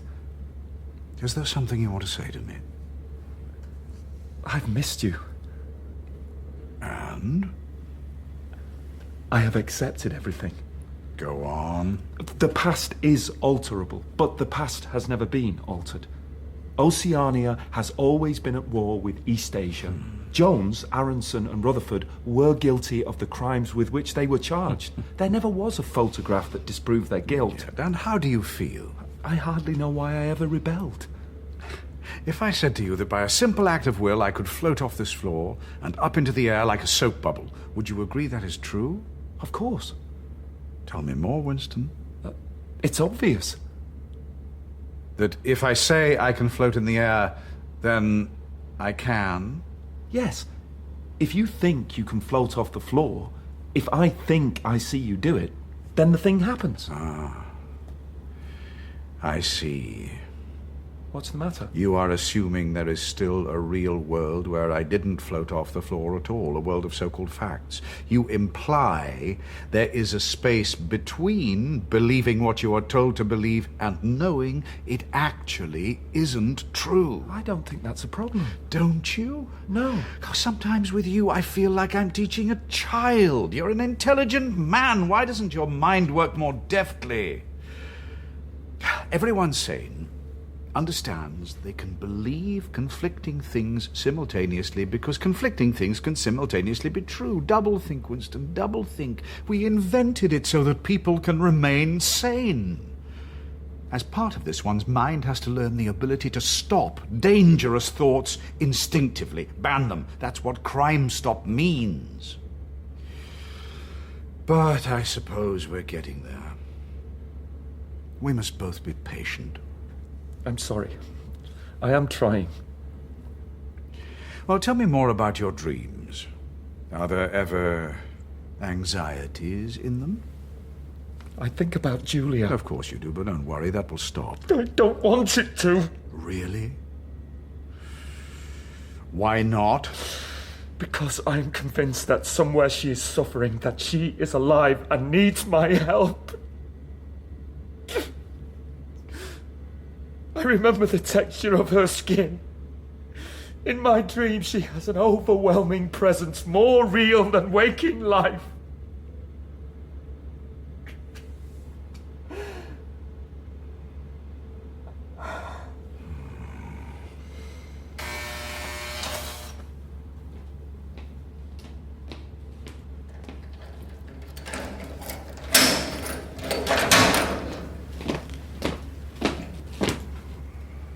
Get up.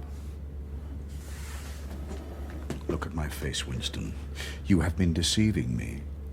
Stand up straighter. Look me in the face. You are improving. Intellectually, there's very little wrong with you. Tell me, Winston, and remember, no lies. You know I can tell when you're lying. Tell me, what are your true feelings towards Big Brother? I hate him. You hate him.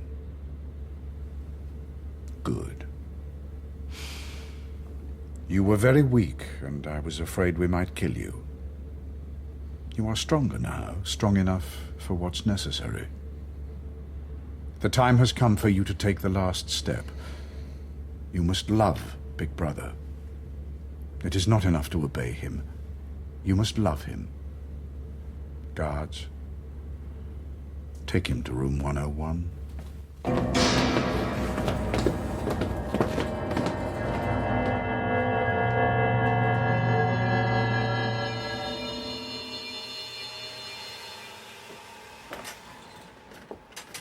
When you asked what room 101 was, there was no need for me to explain because you already knew perfectly well. Everyone knows what room 101 is. They know from the nature of the title and from the phrasing, the way it's spoken. Room 101 is the worst thing in the world. When you were a child and we took your mother and your sister, and you came back to that flat, you didn't know what to do. You were there, I believe, for at least a fortnight. That's what your file says. A fortnight alone and starving. And you fell asleep. And when they found you, the rats had nibbled your ears and your fingers. Do you remember that? No, you're making it up. What do you think about rats? I hate them. I stay away from them. Which is difficult in London, where they're certainly more numerous than people. None of this is necessary. What do you want me to do? Well, sometimes pain is not enough. Sometimes we must subject a person to something so horrible that they cannot resist and will surrender by instinct. Now, this cage surrounds your head and can be secured around the neck. There is, as you can see, an oblong box attached opposite your face. It has 2 sliding doors in it. These can allow a creature, a spider, a snake, or whatever, to progress steadily towards your face. As the doors slide open, it gets closer until finally, well, you understand the rest. I'm not afraid of anything like that. I don't mind creatures. Nurse?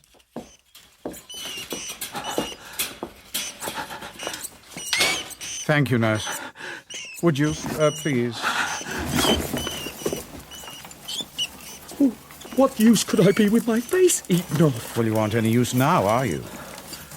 This is a last effort to save you from insanity, Winston.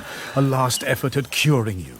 If the animals do get to your face, it'll be because we have failed, and there would be no point in keeping you alive any longer. In some parts of the proletarian quarter, women dare not leave a baby alone in a room for more than a few minutes. Rats are carnivorous and voracious when confident or angry. I have pressed the first lever. Julia, Mother, Julia. There is now only one door between the rats and your face. They will first attack those parts they can easily bite, extremities and edges, your nostrils, ears, eyelids, lips. Then they will work into the soft parts of your mouth and cheeks.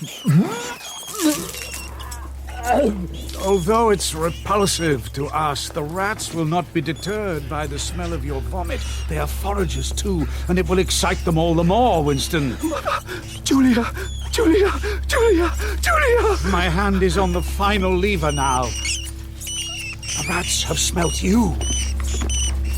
They are ready for you, Winston. No! Do it to Julia! Do it to Julia, not me! Julia! I don't care what you do to her! Tear her face off! Strip her to the bone, not me, Julia! Not me! Do it to Julia, not me! Julia, I don't care what you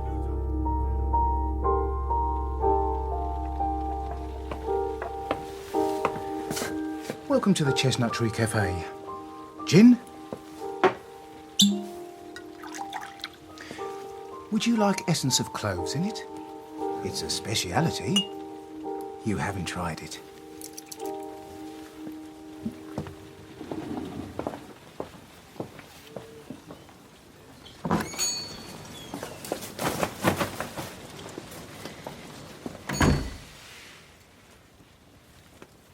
Can I sit? Well, I will do anyway.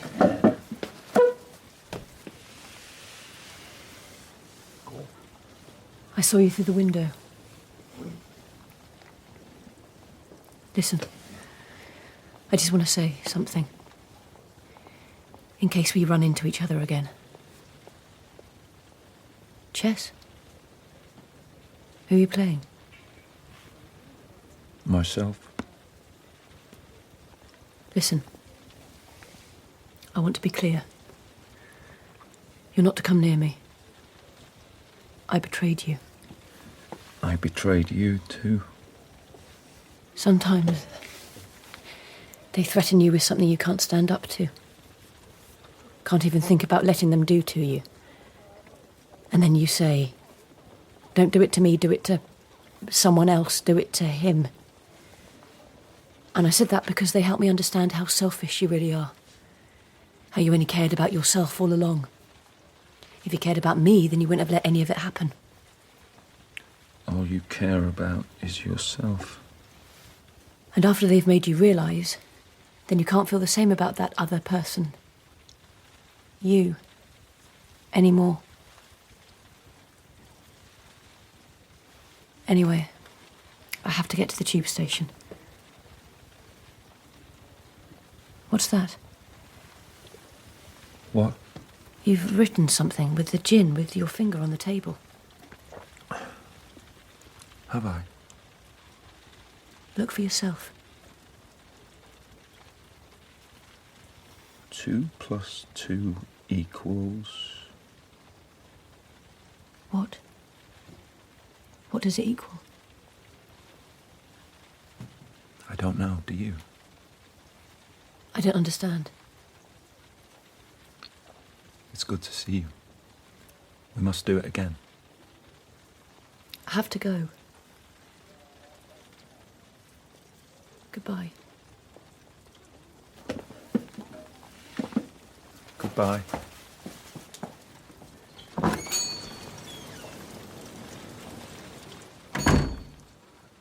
Under the spreading chestnut tree, we lay together, you and me.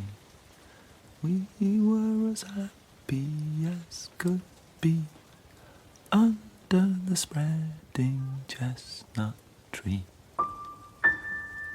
Under the spreading chestnut tree. In 1984, by George Orwell, Winston Smith was played by Christopher Eccleston, O'Brien by Tim Pickett-Smith, Julia by Pippa Nixon, Charrington by Robert Blythe, and Parsons by Kim Wall. Other parts were played by Christine Absalom, Sam Alexander, Don Gillet, Susie Riddell, and Joe Sims. 1984 was dramatised by Jonathan Holloway and directed by Jeremy Mortimer. Under the spreading chestnut tree. Welcome to GoldenAgeRadio.com, rumble.com/C/GAR. Brand new episodes every week. Visit VeteransRadioMinistry.com to listen to more episodes like this.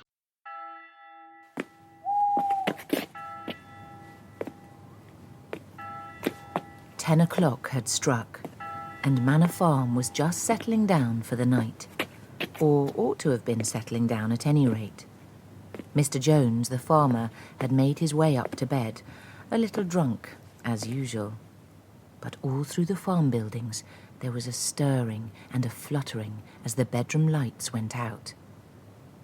The animals were creeping out of their stalls. Word had gone round during the day that old Major, the prize middle white boar, had had a wonderful dream last night and now wished to address the other animals on a matter of great importance. At one end of the big barn, on a sort of platform, Major was already sitting on his bed of straw under a lantern that hung from a beam. The hens perched themselves on the windowsills. The pigeons fluttered up to the rafters. The cows and sheep lay down behind the pigs and began chewing the cud. The two cart horses, Boxer and Clover, came in together, walking very slowly and setting down their vast hairy hooves with great care, lest there should be any chickens or ducklings concealed in the straw. Molly, the pretty white mare who drew Mr. Jones's trap on market days, took a place near the front and began flirting with her white mane, hoping to draw attention to the red ribbons it was plaited with. Then came Muriel, the goat, and last of all came Benjamin, the donkey, with his long ears and his grizzled, obstinate-looking muzzle, the oldest animal on the farm and the worst-tempered. Comrades. Quiet, everyone. He's starting. I do not believe, comrades, that I shall be with you for many months more. And before I die, I feel it my duty to pass on to you such wisdom as I have acquired. Now, comrades, what is the nature of this life of ours? Let us face it. Our lives are miserable, laborious, and short. No animal in England knows the meaning of happiness or leisure after he is a year old. No animal in England is free.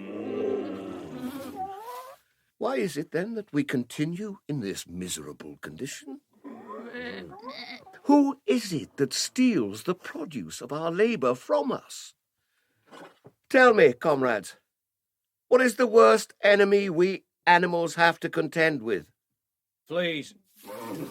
No, comrade, no. There are worse things than fleas, believe me. The whip. Now, that is nearer the mark.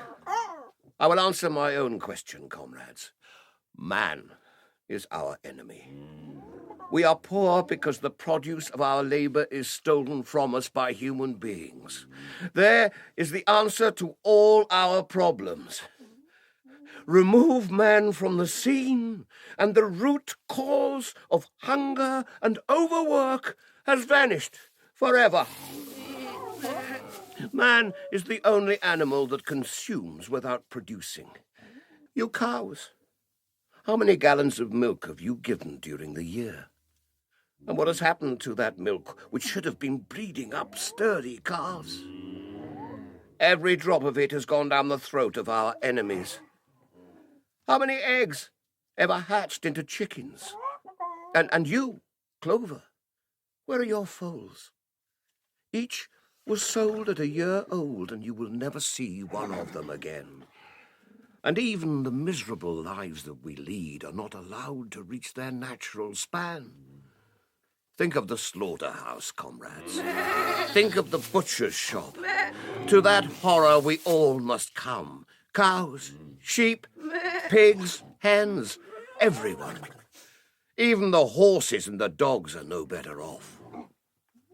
You, Boxer, the very day that these great muscles of yours lose their power, Jones will sell you to the knacker, who will cut your throat and boil you down for the foxhounds.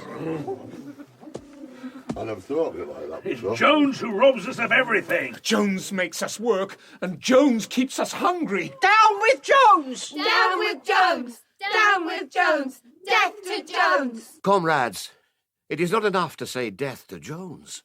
Death to humanity must be our motto. Death to mankind. That is my message. I do not know when this rebellion will come. It might be in a week or in 100 years, but I know, as surely as I see this straw beneath my feet, that sooner or later justice will be done. Never listen when they tell you that man and the animals have a common interest, that the prosperity of one is the prosperity of the other. Man serves the interests of no creature except himself. Whatever goes upon 2 legs is an enemy. Whatever goes upon 4 legs or has wings is a friend. And remember, too, that in fighting against man, you must not come to resemble him.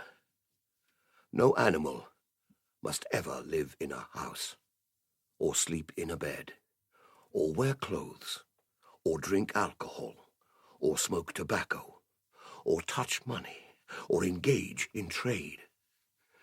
All the habits of man are evil. And above all, no animal must ever tyrannize over his own kind. All animals are equal. All animals are equal. All animals are equal. And now, comrades, I will tell you about my dream of last night. It was a dream of the earth as it will be when man has vanished. Many years ago, when I was a little pig, my mother and the other sows used to sing an old song, of which they knew only the tune and the first 3 words. Last night, it came back to me in my dream. And what is more, the words also came back. Words, I am certain, which were sung by the animals of long ago and have been lost to memory for generations. I will sing you that song now, comrades. I am old and my voice is hoarse, but when I have taught you the tune, you can sing it better for yourselves. It is called Beasts of England. Beasts of England, beasts of Ireland, beasts of every land and clime, hearken to my joyful tidings of the golden future time. Soon or late the day is coming, tyrant man shall be o'erthrown, and the fruitful fields of England shall be trod by beasts alone. Spring shall vanish from Albert. Albert. Wake up. What are them animals up to? Can't you hear the noise they're making? Oh, it's fit to waken the dead. Let's come over him. Sounds like... Lummy, there's a fox in the yard. Here, where they put that gun? Here she is.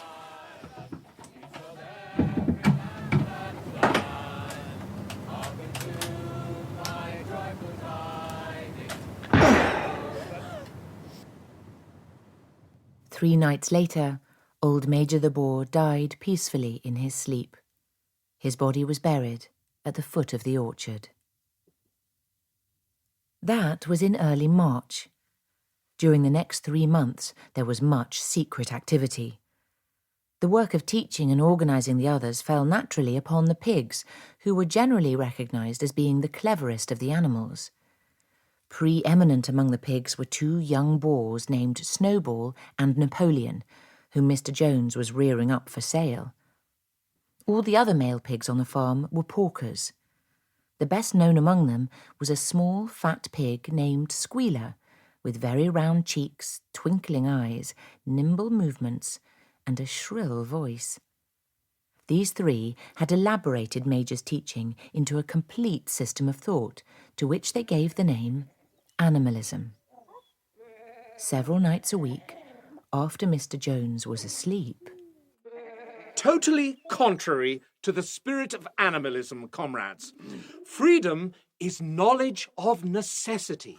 Let me explain. What I want to know is, will there still be sugar after the rebellion?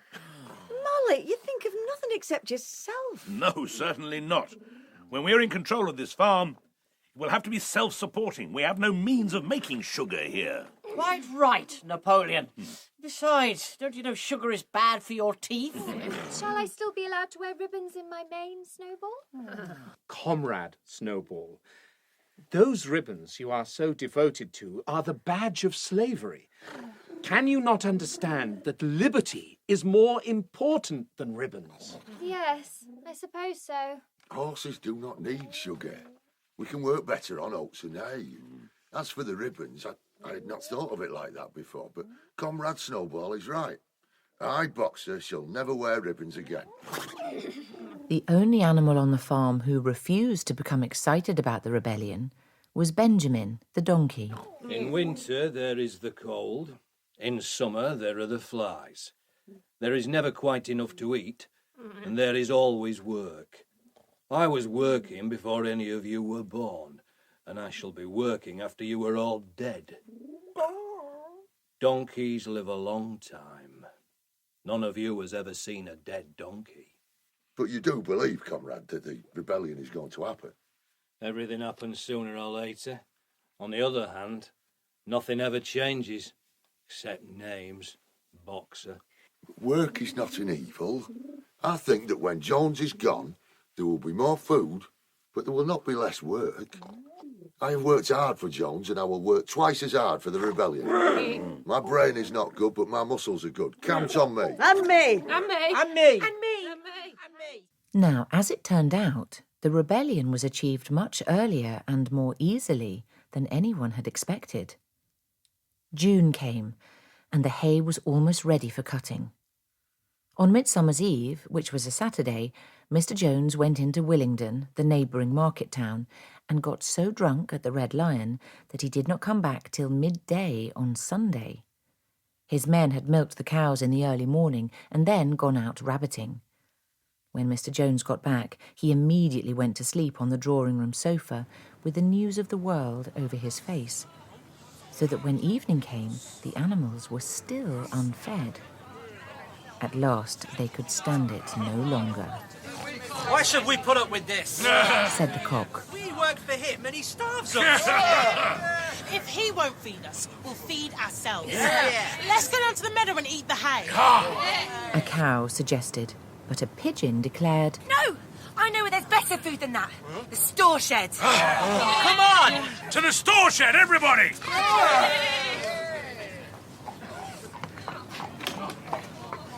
Here we are. Open the door. It's locked! Break it in, somebody. One of you cows, get your horn into that crack. There, now, that's right. Go!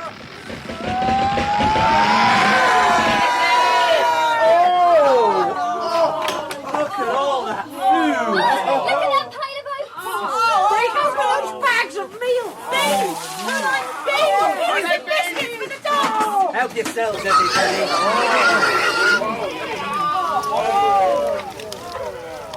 But just as the starving animals were in the act of helping themselves, Jones and his 4 men appeared in the yard. Look out! Here comes Jones. They've got whips! They've got whips! Stand firm, comrades. We'll beat them, whips or no whips. Out of it, quick, you devils! He hit me! He hit me! Run, comrades, run!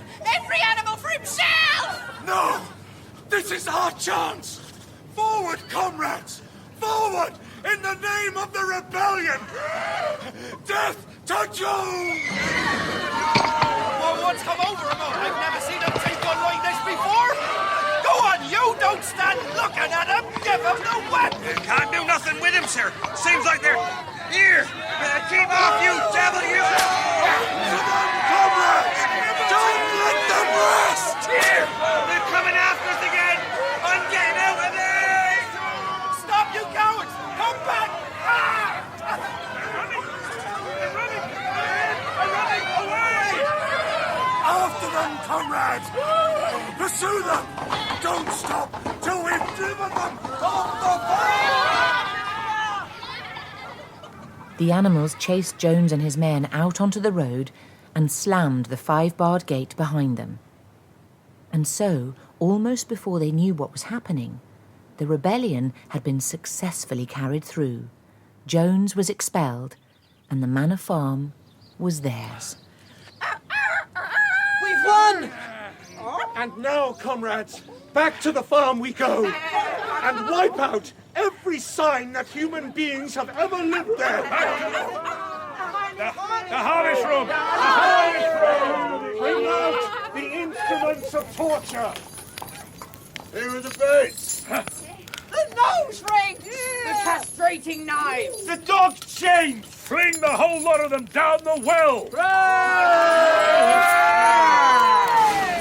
Reins, blinkers, collars, halters! Away they go! Here are the worst of all. The whips. Onto the fire with them! The whips are burning! Look at the whips burning! Those degrading ribbons that Jones used to decorate the horses' manes with. Burn them with the rest! Oh, must we burn the ribbons, all of them? Ribbons, Molly, are clothes. All animals should go naked. My hat shall go on the fire too. There. What should we do with the farmhouse, Snowball? The farmhouse must be torn. The farmhouse is a very desirable residence, comrades. Now, if we were to put it to proper use... animal must ever live in it. I feel sure of that. No, we must never live in it. What did Major say? Never to live in a house. I have it. The farmhouse shall be preserved as a museum. It will be a reminder to us of the folly and luxury in which human beings lived. Agreed! The farmhouse shall be a museum! And the farm must have a new name. The manor farm is too human. The new name must show it for what it is. The only farm in the whole country, in the whole of England, owned and operated by animals. The farm of the animals. Beast Farm. Animal manor. Animal Farm. So be it, Napoleon. Animal Farm.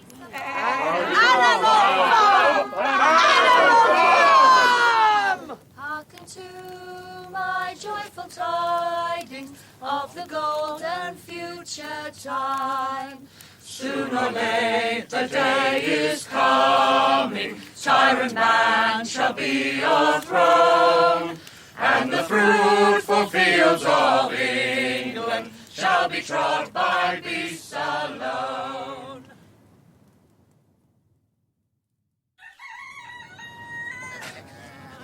Comrades, it is 6:30 and we have a long day ahead of us. Today we begin the hay harvest, but there is another matter that must be attended to first. I must tell you that during the past 3 months, we pigs have taught ourselves the art of reading and writing. We have also, by very careful study, succeeded in reducing the principles of animalism to 7 commandments. We propose now to inscribe these 7 commandments on the wall of the big barn. Once written, they will form the unalterable law by which every animal on this farm must live. Agreed! Bring a pot of white paint and a ladder. Comrade Snowball shall write the commandments. He is the best at writing. Soon the commandments were written on the tarred wall in great white letters that could be read 30 yards away. Now I'll read them out. 1. Whatever goes upon 2 legs is an enemy. 2. Whatever goes upon 4 legs or has wings is a friend. 3. No animal shall wear clothes. 4. No animal shall sleep in a bed. 5. No animal shall drink alcohol. 6. No animal shall kill any other animal. 7. All animals are equal. All animals are equal! And now, comrades, to the hayfield! Let us make it a point of honor to get in the harvest in shorter time than Jones and his men could do. But the cows had not been milked for 24 hours, and their udders were almost bursting. After a little thought, the pigs sent for buckets and milked the cows fairly successfully, their trotters being well adapted to this task. Soon there were 3 buckets of frothing, creamy milk, at which many of the animals looked with considerable interest. What is going to happen to all that milk? Jones used sometimes to mix some of it in the hen's mash. Never mind the milk, comrades. That will be attended to. The harvest is more important. Comrade Snowball shall lead the way.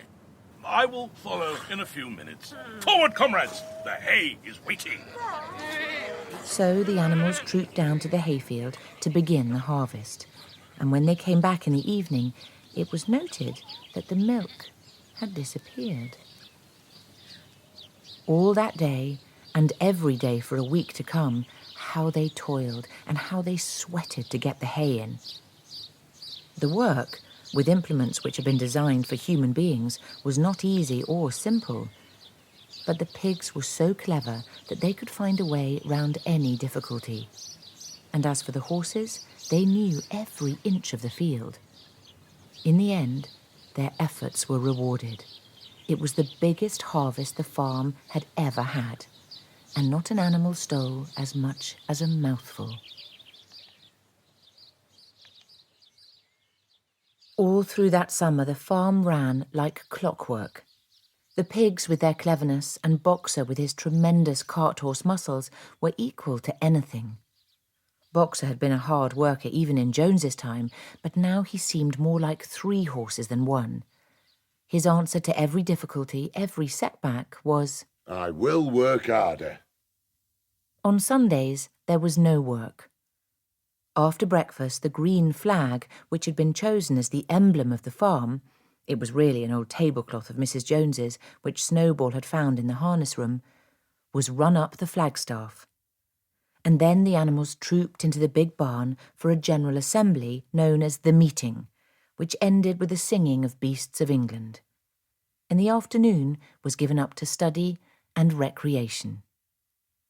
Snowball busied himself with organising what he called animal committees. He formed the Egg Production Committee for the hens, the Clean Tails League for the cows, the Wild Comrades Re-Education Committee to tame the rats and rabbits, and the Whiter Wool Movement for the sheep. On the whole, these projects were a failure. The cat joined the Re-Education Committee and was very active in it for some days. She was seen sitting on a roof and talking to some sparrows who were just out of her reach. She was telling them that all animals were now comrades, and that any sparrow who chose could come and perch on her paw. But the sparrows kept their distance. Snowball also instituted classes in reading and writing, and these were a great success. By the autumn, almost every animal on the farm was literate in some degree. Comrade Snowball, I know the whole alphabet now, but I cannot read words. Muriel can read words. Yes, okay. Benjamin can read quite well, but he says there's nothing worth reading. Boggs has only been able to learn A, B, C, D, and the sheep and the ducks and the hens cannot get beyond B. Also, Conrad, they say they've not been able to learn the commandments by heart. Don't you think you could shorten the commandments in some way so that everyone can learn them? Let me see. I think it can be done. Ah, yes, Clover, I have it. Now listen. 4 legs good, 2 legs bad. There you have the essential principle of animalism in 6 words. Oh, gosh. We have 2 legs. Comrades. A bird's wing is an organ of propulsion and not of manipulation. It should therefore be regarded as a leg. The distinguishing mark of man is the hand with which he does all his mischief. 4 legs good, 2 legs bad. 4 legs good, 2 legs Bad. Excellent, comrades. Keep the maxim in mind, and you will be completely safe against human influences. 4 legs good, 2 legs bad. 4 legs good, 2 legs bad. 4 legs good, 2 legs bad. 4 legs It happened that Jessie and Bluebell had whelped soon after the hay harvest, giving birth between them to 9 sturdy puppies. As soon as they were weaned, Napoleon took them away from their mothers, saying that he himself would be responsible for their education. He took them up into a loft, which could only be reached by a ladder, and there kept them in such seclusion that the farm soon forgot their existence. That's a funny setup over at Jones's, isn't it? Can't last, of course. All them brutes will be starving long before winter comes on. Bound to. What I mean to say, it's against nature, ain't it? But, look here. When them animals chased Jones out, we all said they'd be starving inside of a fortnight, didn't we? Well, they ain't starved. Yet. No, but it ain't winter yet. Yeah, but look here. Supposing we was to... Here, give us a stone. Get off, you devil! You! It's all over the place, that tune is. If you ask me, it's time it was put a stop to. Wouldn't take much to do it. Just half a dozen of us go up there with the cart whips and maybe a gun or two, and then we... Yeah, but what I did think, and this is between you and I, mind you, I did think as it mightn't be a bad idea to leave them animals in possession for a bit. Suppose Jones finds as he can't get them out, what'll he do? Sell the farm, and sell cheap. We can't do nothing else. And it's a nice little property, the manor farm is. Yeah, there was a lot of us thought that. But then it wasn't to be expected, as them animals would make a job of it. But from what I hear, don't pass this on, of course. From what I hear, they ain't doing so bad.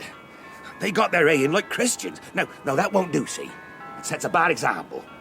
Suppose our animals get to trying it on. What I say is, we all got to hang together. After all, we all live off animals, don't we? Yeah. Got to keep a firm hand on them, of course. And to keep them under, we've got to keep them ignorant. Once let them find out as they can do without us, then where'd we be? The sooner Jones gets his farm back, the better for us all. Well, maybe you're right. That's settled then. I'll have a word with one or two of the others and fix a day.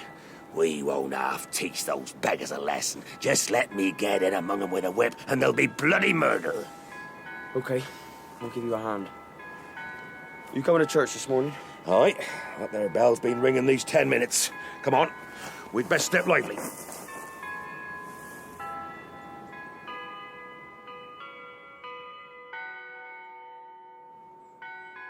But the animals were aware of these developments. They had their spies and sympathizers everywhere, and they were not surprised when one day early in October a flight of pigeons came whirling through the air and alighted in the yard of Animal Farm in the wildest excitement. Jones is coming! The men are coming back. A whole lot of them. 6 of them all carrying big sticks. They've just come through the gate. Coming up the cart track now. Jones is at the head of them, and he's got his gun. Every animal to his post. Comrade Snowball takes command. And Snowball launched his first attack. But the men, with their hobnail boots, were too strong for them. At the signal for retreat, the animals fled into the yard, and the human beings, seeing, as they thought, their enemies in flight, rushed after them in disorder. Come on, boys. Now we got 'em. Drive 'em up into that there corner, and then we'll give 'em what for. Here, look out, there's a whole load more of them coming.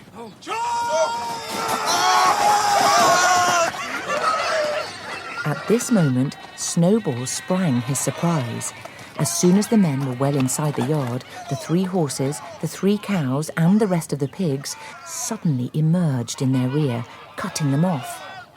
And so, within 5 minutes of their invasion, the human beings were in ignominious retreat by the same way as they had come, with a flock of geese hissing after them and pecking at their calves all the way. They're gone! We've beaten them! We've beaten them again! Hooray for Boxer! Hooray! Snowball? Hooray! Boxer was glorious! Did you see him rearing up on his hind legs and lashing out at them with his hooves? And Snowball, the way he charged straight at Jones and never stopped for an instant, even when Jones raised his gun and fired. But Snowball's wounded. The blood's running down your back, comrade. Nothing. A scratch. The pellets only grazed me. This battle must have a name, comrades. I suggest the Battle of the Cowshed. Agreed. Battle of the Cowshed. The Battle of the Cowshed. Battle of the Cowshed. After the Battle of the Cowshed, Jones gave up hope of getting his property back and went to live in another part of the county. The animals were now secure in their possession of the farm.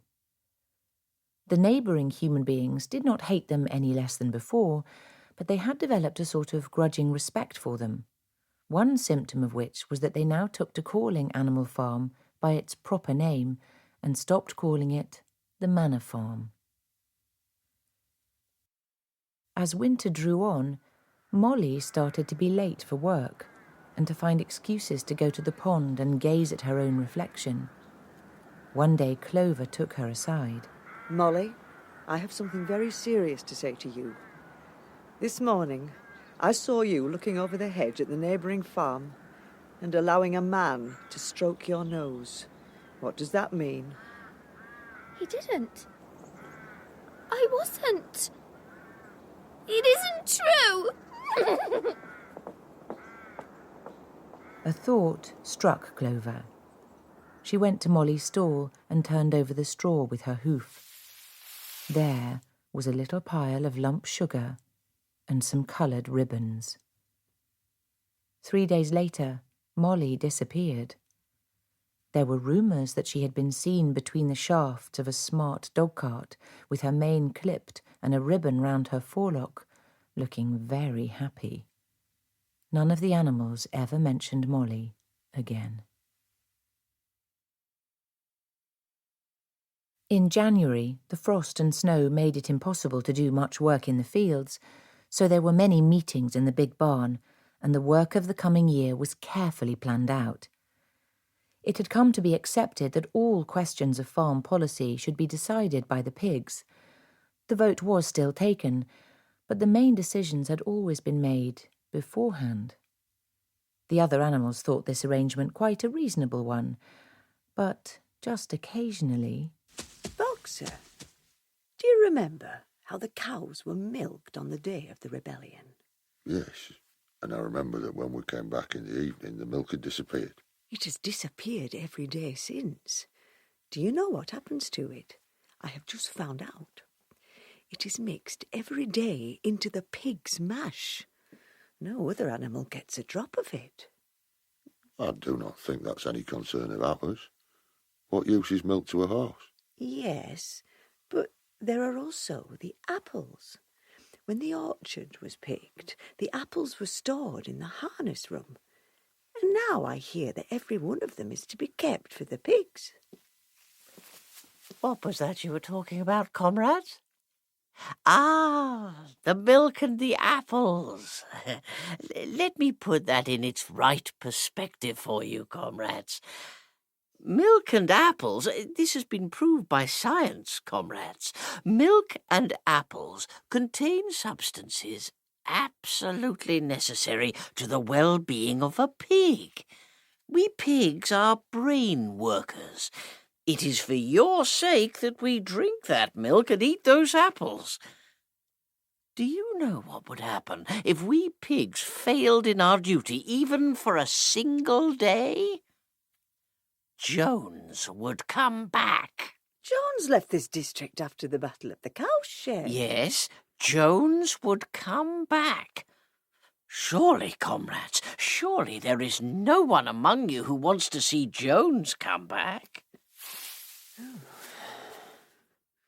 Comrade Squealer's explanation seems to be quite satisfactory, Clover. Yes. Squealer is very good at explaining things. So the pigs continued to be the real controllers of the farm, and Napoleon and Snowball were their acknowledged leaders. But unfortunately, as winter wore on, the rivalry between these two became more acute. Indeed, at every meeting that was held... Silence! I will be heard. Comrade Napoleon, if you had even the most elementary knowledge of scientific farming... I am not interested in scientific farming. I'm a practical pig, and at least I know how to grow cabbages. Listen, I have looked this up in the Farmer and Stock Breeder. I have the passage by heart. I will repeat it to you. On light soils... 4 legs good, 2 legs bad, 4 legs Have you noticed, Benjamin, that the sheep always break into that slogan when Snowball is speaking, never when Napoleon is speaking? Quite a coincidence, is it not? But of all the struggles between Snowball and Napoleon, none was so bitter as the struggle over the windmill. Think of it, comrades! Think what we could do if we had electricity on this farm! A chaff cutter, a mangle slicer, a milking machine, electric light in every animal stall. That's wonderful. Oh, but it's too good to be true. It's impossible. Electricity can do anything. Let me tell you that if we had a dynamo and a windmill on the knoll, no animals on this farm need do more than 2 hours' work a day. Pay no attention to him. This is not a time to be filling our heads with dreams. We have a hard year's work ahead of us. Before all else, our output of food must be increased. When we have built the windmill, food production will increase 1,000%. And I say that if we waste time on this windmill of yours, we shall all starve to death long before it is built. I wonder. Only 12 hours work. It might be true. I've seen the plans of the windmill. Snowball has drawn them out in chalk on the floor of one of the sheds. He says it's all worked out down to the last detail. I wonder. Vote for Snowball and a 12-hour week. Vote for Napoleon and the full dinner pail. Vote for Napoleon. Vote for Snowball. Think of your stalls with hot and cold water and electric light. Every one of you could lie in bed till 10 o'clock in the morning. It's wonderful. Lie in bed till 10 o'clock. Vote for Snowball. Vote for Snowball. Lies! Don't listen to these fairy tales he is telling you. Snowball, I warn you to be silent. I will not be silent. Comrades, 4 legs good. listen to me. 2 legs bad, 4 legs good. I will 2 not legs be bad. shouted down. Comrades, every animal who has the welfare of this farm at heart will vote for the windmill. Let us cast off the burden of the past. I tell you. Snowball, for the last time, I warn you to sit down. I will not sit down. Then on your own head be it.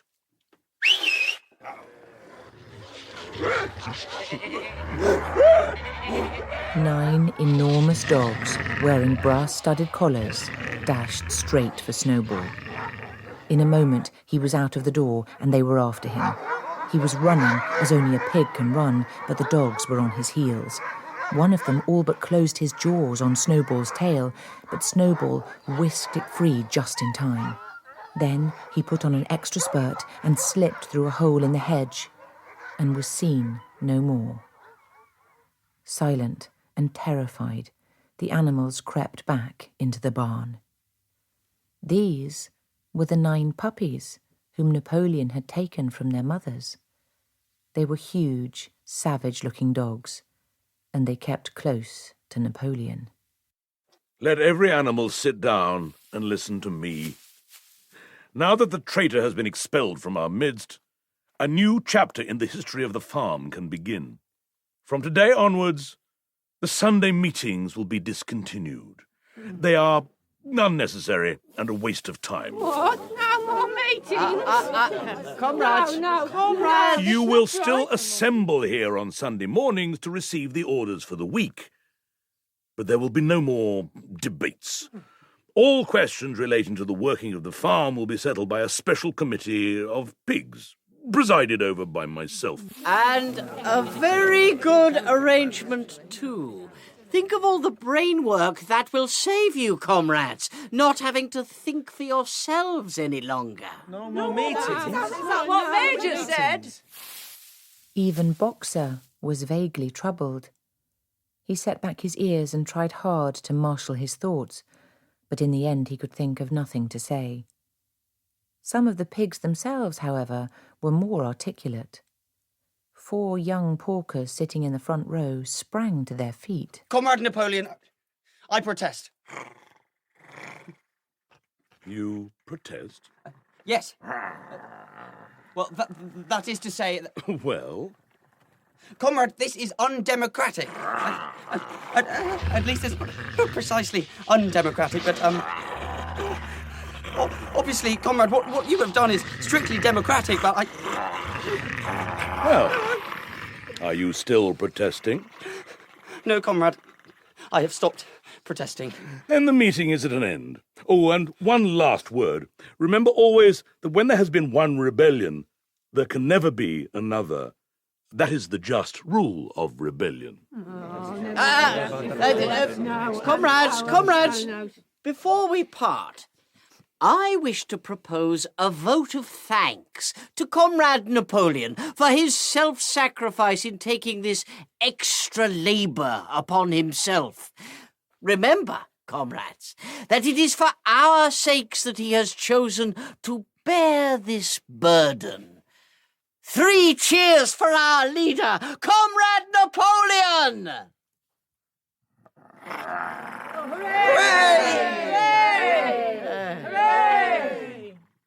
So the Sunday meetings came to an end, and Napoleon reigned as the undisputed master of Animal Farm.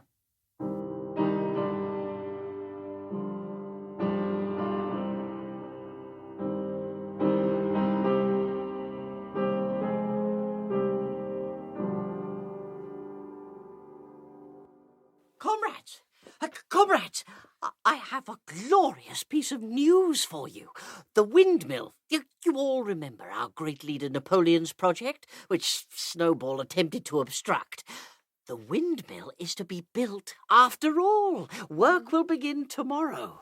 I thought it was Snowball who wanted the windmill. No. You have remembered it wrong, Clover. It was Comrade Napoleon's idea from the very start. But Snowball had the plans all drawn out on the floor of the sheds. Stolen from among Comrade Napoleon's private papers. Don't forget, comrades, that Snowball was a mutineer. In fact, he was hardly better than a traitor, Muriel. He fought bravely at the Battle of the Cowshed, Squealer. Aye. Bravery is not enough, Comrade Boxer. Loyalty and obedience are more important. And as for the Battle of the Cowshed, I believe the time will come when we shall find that Snowball's part in it was very much exaggerated. But from today onwards, comrades, we must have only one thought: the building of the windmill. It will be a hard task, I warn you. It may even be necessary to reduce our rations at some time during the year. No matter. Once the windmill is built, there will be plenty of everything for everybody. I will work harder. We'll all work harder. Long live the windmill. Long live Comrade Napoleon. Long live Comrade Napoleon. Long live Comrade Napoleon. And how they worked right through that year.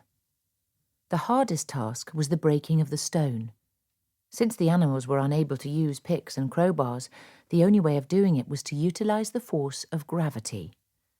They lashed ropes round huge boulders on the floor of the quarry, and then, all together, cows, horses, sheep, any animal that could lay hold of the rope, even the pigs sometimes joined in at critical moments. With desperate slowness, they dragged them to the top of the quarry, where they were toppled over the edge to shatter to pieces below.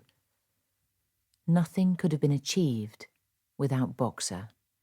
His strength seemed equal to that of all the other animals put together. It was a noble sight to see him toiling up the slope, inch by inch, his breath coming fast, the tips of his hooves clawing at the ground, and his great sides matted with sweat. In addition to his first motto of I will work harder. Boxer had now adopted a second. Napoleon is always right. He had also made arrangements with one of the cockerels to wake him in the morning half an hour earlier than the other animals, so that he could go down to the quarry and carry away an extra load of stone, unassisted. All through the summer the animals did not fare badly. And yet, from time to time, things still happened which didn't actually cause murmurings, for somehow nobody felt inclined to murmur nowadays. There were too many dogs prowling about. Boxer, Muriel, Yeah? have you heard what has happened? The pigs have moved into the farmhouse and are living there. Living in the farmhouse? Aye. Did we not pass a resolution never to live in the farmhouse? Yes. It was on the day of the rebellion.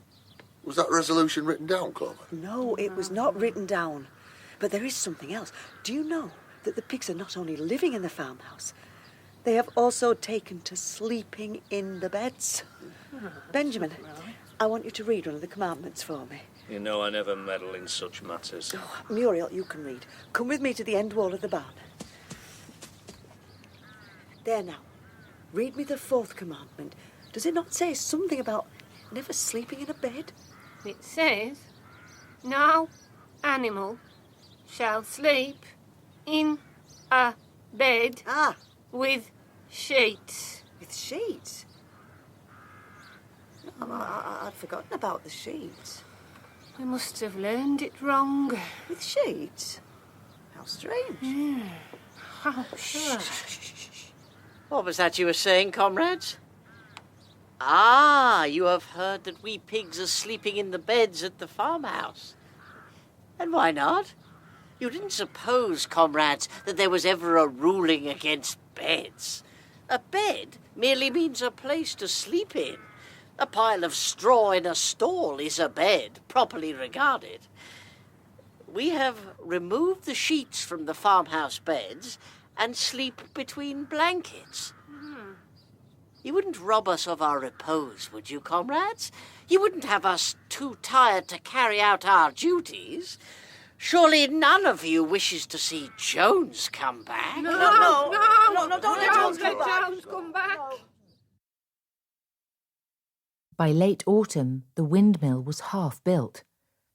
In their spare moments, the animals would walk round and round it, marvelling that they should ever have been able to build anything so imposing. Only old Benjamin refused to show any enthusiasm, though, as usual, he would utter nothing beyond the cryptic remark that donkeys live for a long time. November came, with raging southwest winds. Building had to stop because it was too wet to mix the cement. Finally, there came a night when the gale was so violent that the farm buildings rocked on their foundations and several tiles were blown off the roof of the barn. Towards morning...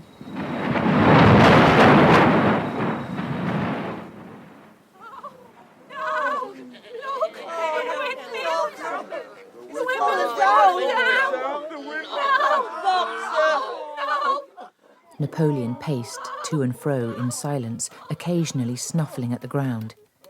His tail had grown rigid and twitched sharply from side to side. Suddenly, he halted. Comrades! Do you know who is responsible for this? Do you know who has come in the night and overthrown our windmill? Snowball. No. I can smell his footprints in the grass. Snowball has done this thing. No! Snowball? No, he couldn't. You couldn't be so wicked. Comrades, here and now I pronounce sentence of death upon Snowball. Half a bushel of apples to any animal who brings him to justice. A full bushel to anyone who captures him alive. And now, no more delays. There is work to be done. This morning, we begin rebuilding the windmill, and we will build all through the winter, rain or shine. We will teach this miserable traitor that he cannot undo our work so easily. Forward, comrades! Long live the windmill! Long live Animal Farm! So the rebuilding of the windmill was begun. It was a bitter winter. The stormy weather was followed by sleet and snow and then by a hard frost. The animals carried on as best they could with the difficult work, well knowing that the outside world was watching them. Suddenly, early in the spring, an alarming thing was discovered. Snowball was secretly frequenting the farm during the night. Yes, comrades. Almost every night he comes creeping in under cover of darkness. He steals the corn, he upsets the milk pails, he breaks the eggs, he gnaws the bark off the fruit trees. Comrade Napoleon has already made a most careful inspection of the premises, and he could smell traces of Snowball everywhere. So that was how the dairy window got broken. And that was how that drain at the bottom of the field got blocked up. And all that water came through the roof of the barn. Why did he fight so bravely at the Battle of the Cowshed? Aye. I saw him myself. He was wounded by Jones's gun. We all saw the blood running down Snowball's back. All part of the arrangement, comrade. Jones's shot only grazed him.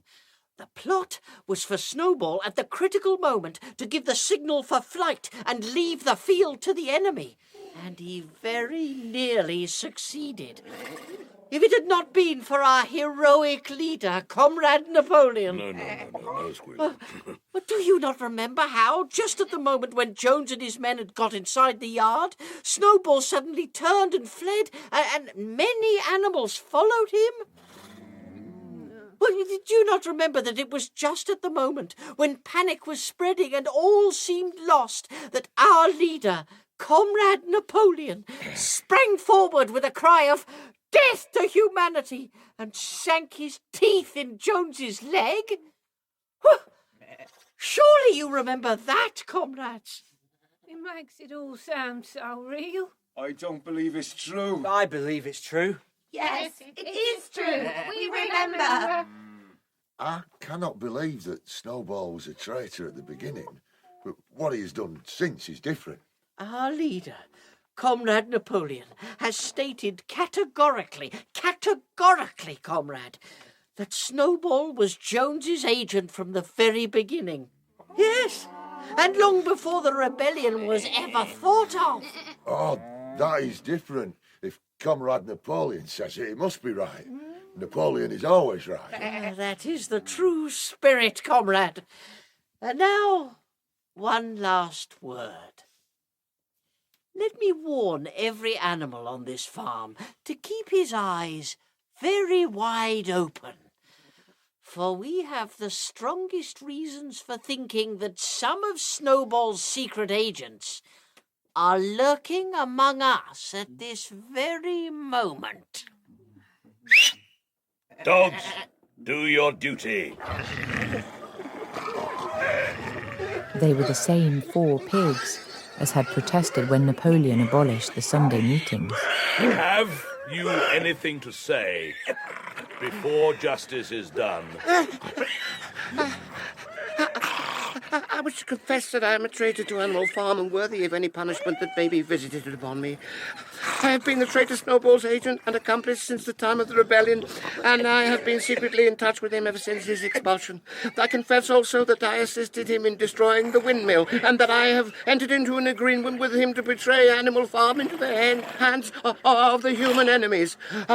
I wish to add that I did not commit these treacheries from any feeling of conviction. You are forgetting something, I think.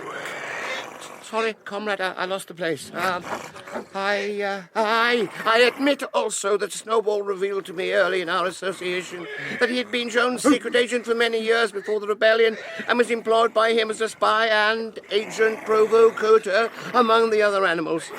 I wish to add that I did not commit these treacheries from any feeling of conviction, but in return for a bucket of pig meal secretly supplied to me by Snowball twice a week. I too. And I. And what is the appropriate punishment for these crimes? Death. Death. Death. Death it shall be.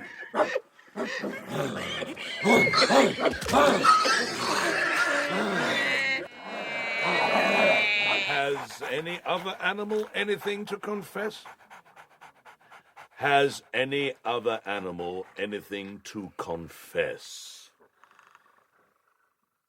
And so the tale of confessions and executions went on, until there was a pile of corpses lying before Napoleon's feet, and the air was heavy with the smell of blood. How many were killed altogether?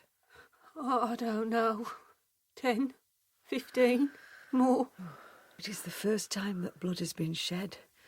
Since Jones left, until today, no animal has killed any other animal. No. Not even a rat was killed. I do not understand it. Somehow the fault must lie in ourselves. Is it perhaps because we have not worked hard enough? From today onwards, I shall get up an hour earlier in the mornings. And Boxer moved off at his heavy, lumbering trot. But the other animals made their way slowly to the little knoll in the pasture where the half-finished windmill stood. And there, with one accord, they all lay down. As Clover looked down the hillside, her eyes filled with tears. I do not wish to rebel or disobey. I know the pigs are cleverer than we are. I will work hard. I will do whatever Napoleon tells me, but no, this is not what we intended. I don't know what to think. Soon or late, the day is coming. Tyrant man shall be your throne. Comrades, silence! Silence, if you please! Comrades, I have to inform you that by a special decree of our leader, Comrade Napoleon, the song entitled Beasts of England is abolished. From now onwards, it is forbidden to sing it. What? Beasts of England abolished? Why is Beasts of England abolished, Squealer? Well, it is no longer needed, comrade. Beasts of England was the song of the rebellion, but the rebellion is now completed. The execution of the traitors this afternoon was the final act. The purpose of Beasts of England was to express our longing for a better society in days to come. But that society has now been established. Obviously, therefore, the song has lost its meaning. Yes, I suppose so. But I am glad to tell you, comrades, that another song, a much more inspiring song, I may say, has already been composed to take the place of Beasts of England. It begins... Animal Farm, Animal Farm, never through me shalt thou come to harm. That's half as good as Beasts of England. It doesn't seem fair. Why shouldn't we sing it if we want to? 4 legs good, 2 legs bad. 4 legs good, 2 legs bad. 4 legs good, 2 legs bad. I thought we had taken a vow never to kill one another. Muriel, read me the 6th commandment. Does it not say that no animal shall kill another animal? It says, no animal shall kill any other animal without cause. Without cause? Oh, I'd forgotten that. Well, yes, there was cause enough. What do you think of these happenings, Benjamin? I think donkeys live a long time, and one reason why they live a long time is that they never talk politics. I think that if we all work harder, there will be more of everything for everybody, and then these things will not happen. I shall go down to the quarry and collect another load of stone.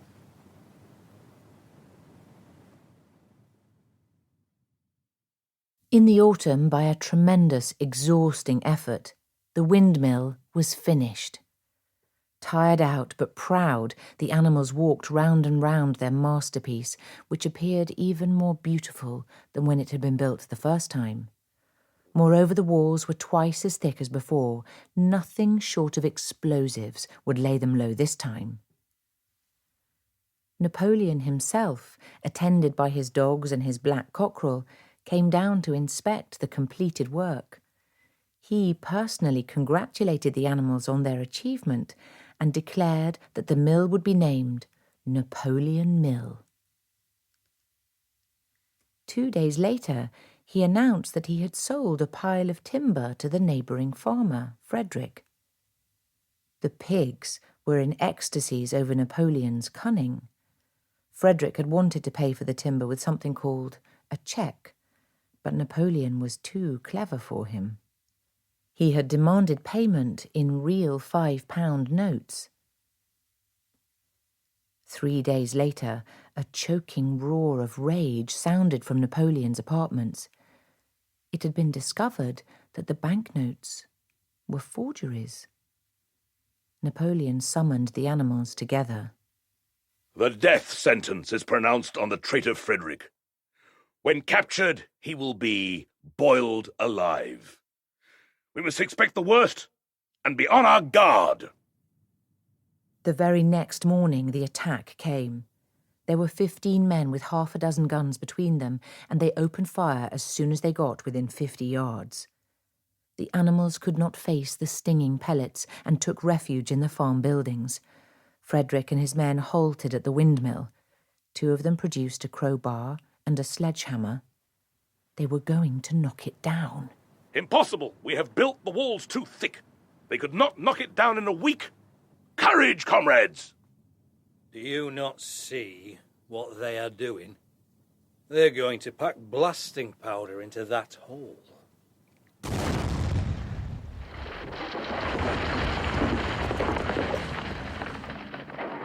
The windmill had ceased to exist. A mighty cry for vengeance went up, and the animals charged forth. It was a savage, bitter battle. Several of them were killed, and nearly everyone was wounded. But the men did not go unscathed either, and when the 9 dogs of Napoleon's own bodyguard suddenly appeared, baying ferociously, panic overtook them, and the next moment the enemy was running for dear life. The animals had won, but they were weary and bleeding. The sight of their dead comrades moved some of them to tears, and they halted in silence at the place where the windmill had once stood. Yes, it was gone. But Squealer, who had unaccountably been absent during the fighting, came skipping towards them, whisking his tail and beaming with satisfaction. Let us celebrate our victory! What victory? What victory, comrade? Have we not driven the enemy off our soil, the sacred soil of Animal Farm? But they have destroyed the windmill, and we had worked on it for 2 years. We will build another windmill. The enemy was in occupation of this very ground, and now, thanks to the leadership of Comrade Napoleon, we have won every inch of it back again. Then we have won back what we had before. That is our victory. The animals limped back into the yard. Boxer had lost a shoe and split his hoof, and he saw ahead of him the heavy labour of rebuilding the windmill once again. For the first time it occurred to him that he was 11 years old, and that perhaps his muscles were not quite what they had been. But when the animals heard Napoleon's speech, congratulating them, it did seem, after all, that they had won a great victory. It was announced that the battle would be called the Battle of the Windmill, and a special gift of an apple was bestowed on every one of them. Boxer, have you heard that the pigs have taken to drinking alcohol? Impossible. It is forbidden by the commandment. So I thought. But it seems they discovered some barrels of beer which Jones left behind in the farmhouse cellar, Now I hear every pig gets a ration of a pint of beer a day. I am sure that the fifth commandment forbids the drinking of alcohol. No, Clover, it does not. Do you remember that twice before we found that we had learned one of the commandments wrong? Aye. Well, there is another. Yesterday I was reading the commandments over to myself. Now I thought the fifth commandment ran, no animal shall drink alcohol. But really it runs, no animal shall drink to excess. Ah, no animal shall drink to excess. But that explains everything. Well, who can imagine Comrade Napoleon drinking to excess? I thought that I'd learnt the commandments so carefully. How strange that there should be 3 of them that I remembered wrong. You will remember a lot more of them wrong before you've finished, Clover.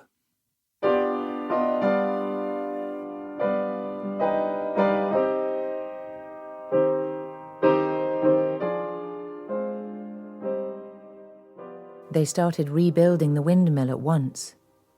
Boxer's hoof was slow to heal, and the work was harder than ever. But he wanted to see the windmill finished before he retired. He was looking forward to his promised pension and the apple he would receive on public holidays. But late one evening, a pigeon brought a message.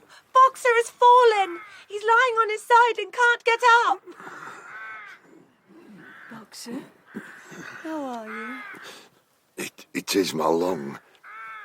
It does not matter. I think you will be able to finish the windmill without me. Perhaps they will let Benjamin retire too, and be a companion to me. But 2 days later, Benjamin arrived with a different message. Quick! Quick, come at once! They're taking Boxer away! There was a big, closed van with lettering on its side and a man in a bowler hat sitting in the driver's seat. And Boxer's stall was empty. Goodbye, Boxer! Goodbye, Fools! Fools! Don't you see what's written on the side of the van? Aye. L. I'll read it for you. Alfred Simmons, horse slaughterer and glue boiler, dealer in hides and bone meal, kennels supplied. Do you understand what that means? They are taking Boxer to the knackers. No! Boxer! Boxer! Get out of the van quickly! But at this moment, the man on the box whipped up his horse, and suddenly Boxer's face, with the white stripe down his nose, appeared for a moment at the little window in the back of the van. Boxer, get out! Use your strength, kick the van to pieces! They're taking you to your death! No! Get out! Comrades! But the stupid brutes of horses that pulled the van wouldn't listen. Boxer was never seen again. 3 days later, Squealer announced that Boxer had died in the hospital at Willingdon. Comrades, I have dark and heavy news for you. Our old friend and comrade, Boxer, is dead. I was at his bedside to the last. Comrades, it was the most affecting sight that I have ever seen. At the end, almost too weak to speak, he whispered in my ear that his sole sorrow was to have passed on before the windmill was finished. Forward, comrades, he whispered. Forward in the name of the rebellion. Long live Animal Farm. Long live Comrade Napoleon. Napoleon is always right. However, it has come to my knowledge that a most foolish and wicked rumour has been circulating. It appears that animals noticed that the van in which Boxer was removed was marked Horse Slaughterer, and they actually jumped to the conclusion that Boxer was being taken to the knackers. Surely, comrades, surely you understand our leader, Comrade Napoleon, better than that.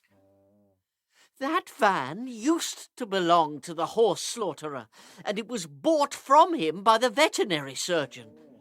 The old name has not yet been painted out. That is how the mistake arose. If it really was a mistake, and not a slander deliberately circulated by some evilly disposed animal. And the following Sunday, Napoleon himself pronounced a short oration in Boxer's honour and said the pigs would hold a special banquet in his memory. And on the appointed day, a large wooden crate was delivered to the farmhouse, and word went round that, somehow or other, nobody quite knew how, the pigs had got hold of the money to buy themselves a case of whiskey.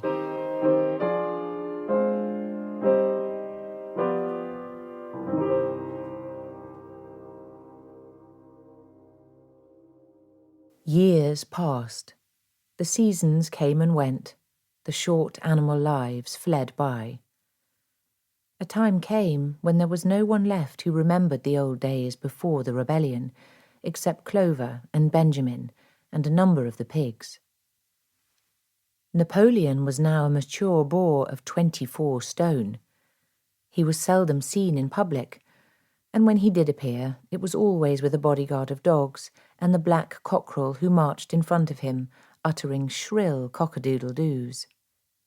Squealer had grown so fat that he could, with difficulty, see out of his eyes. The farm had grown more prosperous, and the animals had multiplied. But life was no happier, or less happy, than it had been in the early days of the rebellion. Squealer's speeches, and very good speeches they were, proved by long lists of figures that everything was growing better and better. But the animals did not know. They could not remember. They were generally hungry. They slept on straw, they drank from the pool. They laboured in the fields. In winter they were troubled by the cold, and in the summer by the flies. I know that things haven't turned out as we once hoped they would, Benjamin. But still it has been worth it. This farm is our own, our very own. The Republic of Animals that Major promised us, no, it hasn't happened. It may not happen in the lifetime of any animal now living. But yes, someday it will happen. That I do believe. Donkeys live a long time. The animals never gave up hope. More, they never lost, even for an instant, their sense of honour and privilege in being members of Animal Farm. If they went hungry, it was not from feeding tyrannical human beings. If they worked hard, at least they worked for themselves. No creature among them went on 2 legs. No creature called any other creature master. All animals were equal. One day, in early summer, Squealer ordered the sheep to follow him and led them out to a piece of waste ground at the other end of the farm, which had become overgrown with birch saplings. The sheep stayed there for a whole week, browsing at the leaves, and the other animals saw nothing of them. Squealer was with them for the greater part of every day. One evening, just after the sheep had returned from the waste ground, the animals were on their way back from work. When... What's up? What's happening? What's happening? It's Clover. Something's frightened her out of her wits. Come on, she's in the yard. Oh, look! He's walking on his hind legs! He's walking on his hind legs! It's not natural! It was a pig. Yes, it was Squealer. A little awkwardly, as though not quite used to supporting his considerable bulk in that position, he was strolling across the yard. And a moment later, out from the farmhouse came a long file of pigs, all walking on their hind legs. Some of them were a little unsteady and looked as though they would have liked the support of a stick, but every one of them made his way right round the yard successfully. And last of all, It's Napoleon. Here comes Napoleon. Oh, he's got a whip. He's carrying a whip in his trotter. Oh. majestically upright, casting haughty glances from side to side, Napoleon marched right round the yard with his dogs frisking after him. The animals watched, too terrified at first to speak. It was as though their world had turned upside down. 4 legs good, 2 legs better, 4 legs good, 2 legs better, 4 legs good, 2 legs better, 4 legs good, 2 legs better. The sheep kept this up for several minutes, and by the time they had quietened down, the chance to utter any protest had passed, for the pigs had marched back into the farmhouse. Benjamin felt a nose nuzzling at his shoulder. He looked round. It was Clover. Without saying anything, she tugged gently at his mane and led him round to the end of the big barn, where the 7 commandments were written. The two of them stood gazing at the tarred wall with its white lettering. Even when I was young, I could not have read what is written there. But it appears to me that that wall has changed. Are the 7 commandments the same as they used to be, Benjamin? No, they are not the same. There is only one commandment written there now. Shall I read it to you? Yes, read it, Benjamin. It reads, "All animals are equal, but some animals are more equal than others." I see. I see.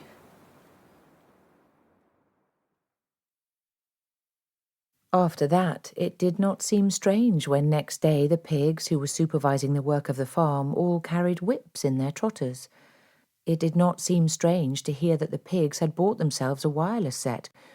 It did not even seem strange when the pigs took Mr. Jones's clothes out of the wardrobes and put them on, and when Napoleon was seen strolling in the farmhouse garden with a pipe in his mouth. A week later, in the afternoon, a number of dog carts drove up to the farm. A deputation of neighbouring farmers had been invited to make a tour of inspection. They were shown all over the farm and expressed a great admiration for everything they saw, especially the windmill. That evening, loud laughter and bursts of singing came from the farmhouse. And suddenly, at the sound of the mingled voices, the animals were stricken with curiosity. With one accord, they tiptoed cautiously into the farmhouse garden and peeped in at the dining room window. Look, they're all sitting round the table together. 6 pigs and 6 men, all sitting side by side. And Napoleon sitting at the head of the table. Look how easily the pigs are sitting up in their chairs, just like human beings. They've been playing cards. I suppose they've stopped for another drink. Look how easily Napoleon holds his beer mug in his trotter. Now they're filling up their mugs again. Oh, look, that farmer's standing up. He's going to make a speech. Now, gentlemen, I just want to say how happy it makes me to see the 12 of us, now, how shall I put it, all sorts and conditions, as you might say, sitting round this table together with old scores buried and forgotten. Because it ain't no use denying, as there was a time when some of us, not me, mind you, no one ever said that of me, when some of us wouldn't have sat down at this table and wouldn't have been invited to neither. There was a time when this farm wasn't well thought of in the neighbourhood. And why? Well, it was due to what you might call a misunderstanding. A natural one, I think we got to admit. It was thought That's to say, some folks thought as a farm run on these lines would set a kind of bad example and start putting ideas into the other animals' heads all over the county. It was even thought, and I won't say as the idea wasn't natural enough, that the animals on a farm like this wouldn't be kept under the way they ought to be. Because every farmer knows that animals, and when I say animals, gentlemen, I mean the lower animals, and no reflection on our roasts at this table. Animals have got to be kept under with a firm hand. Well, gentlemen, how happy we all must be to know that them ideas were root and branch mistaken. We know now, if we didn't know before, as Mr. Napoleon there is not the one to go putting ideas into the lower animals' heads. I believe I'm within my rights in saying that the animals on this farm do more work and get less food than the old county. And who could ask better than that? I say, therefore, that if anyone, not me, mind you, has entertained ideas hostile to this farm, let him put them away and regard Mr. Napoleon for what he is, a public benefactor. Now, gentlemen, I know we're all anxious to get back to that pleasant game of cards as we were enjoying just now. I will therefore cut my remarks short and propose that toast as I spoke to you of. Them glasses all full. Then, to the prosperity of Animal Farm. Look, Napoleon's standing up. Now he's going to make a speech too. I shall not detain you for more than a few moments. I wish merely to express my warm thanks on behalf of the farm for the very neighbourly speech to which we have just listened, and to associate myself with the friendly sentiments that were expressed in it. No one is more happy than I am that the period of suspicion and misunderstanding should have come to an end. In the past there have been rumours, circulated, I have reason to think, by some malignant enemy. There was something subversive and even revolutionary in the outlook of myself and my colleagues. Nothing could be further from the truth. Of course. Our sole wish now, as always, is to live at peace with our neighbours. And I think you will find, gentlemen, when business relations have been fully established, that we are well able to compete with you on your own terms. This farm, I may add, is a cooperative enterprise. The title deeds, which are in my own possession, are owned by the pigs, jointly. And now, gentlemen, I only have one small criticism to make of that excellent speech which we heard just now. My neighbour referred all the way through to Animal Farm. He could not know, for I'm only now announcing the fact for the first time, that the name Animal Farm has been abolished. Henceforth, this farm will be known by what I believe was its true and original name, the Manor Farm. Gentlemen. What's happening? Something's happening to their faces. Fill your glasses to the brim, gentlemen. And here is my toast to the prosperity of the Manor Farm. Manor Farm. They finished the speeches. Look, they've started playing cards again. Look at Napoleon dealing the cards.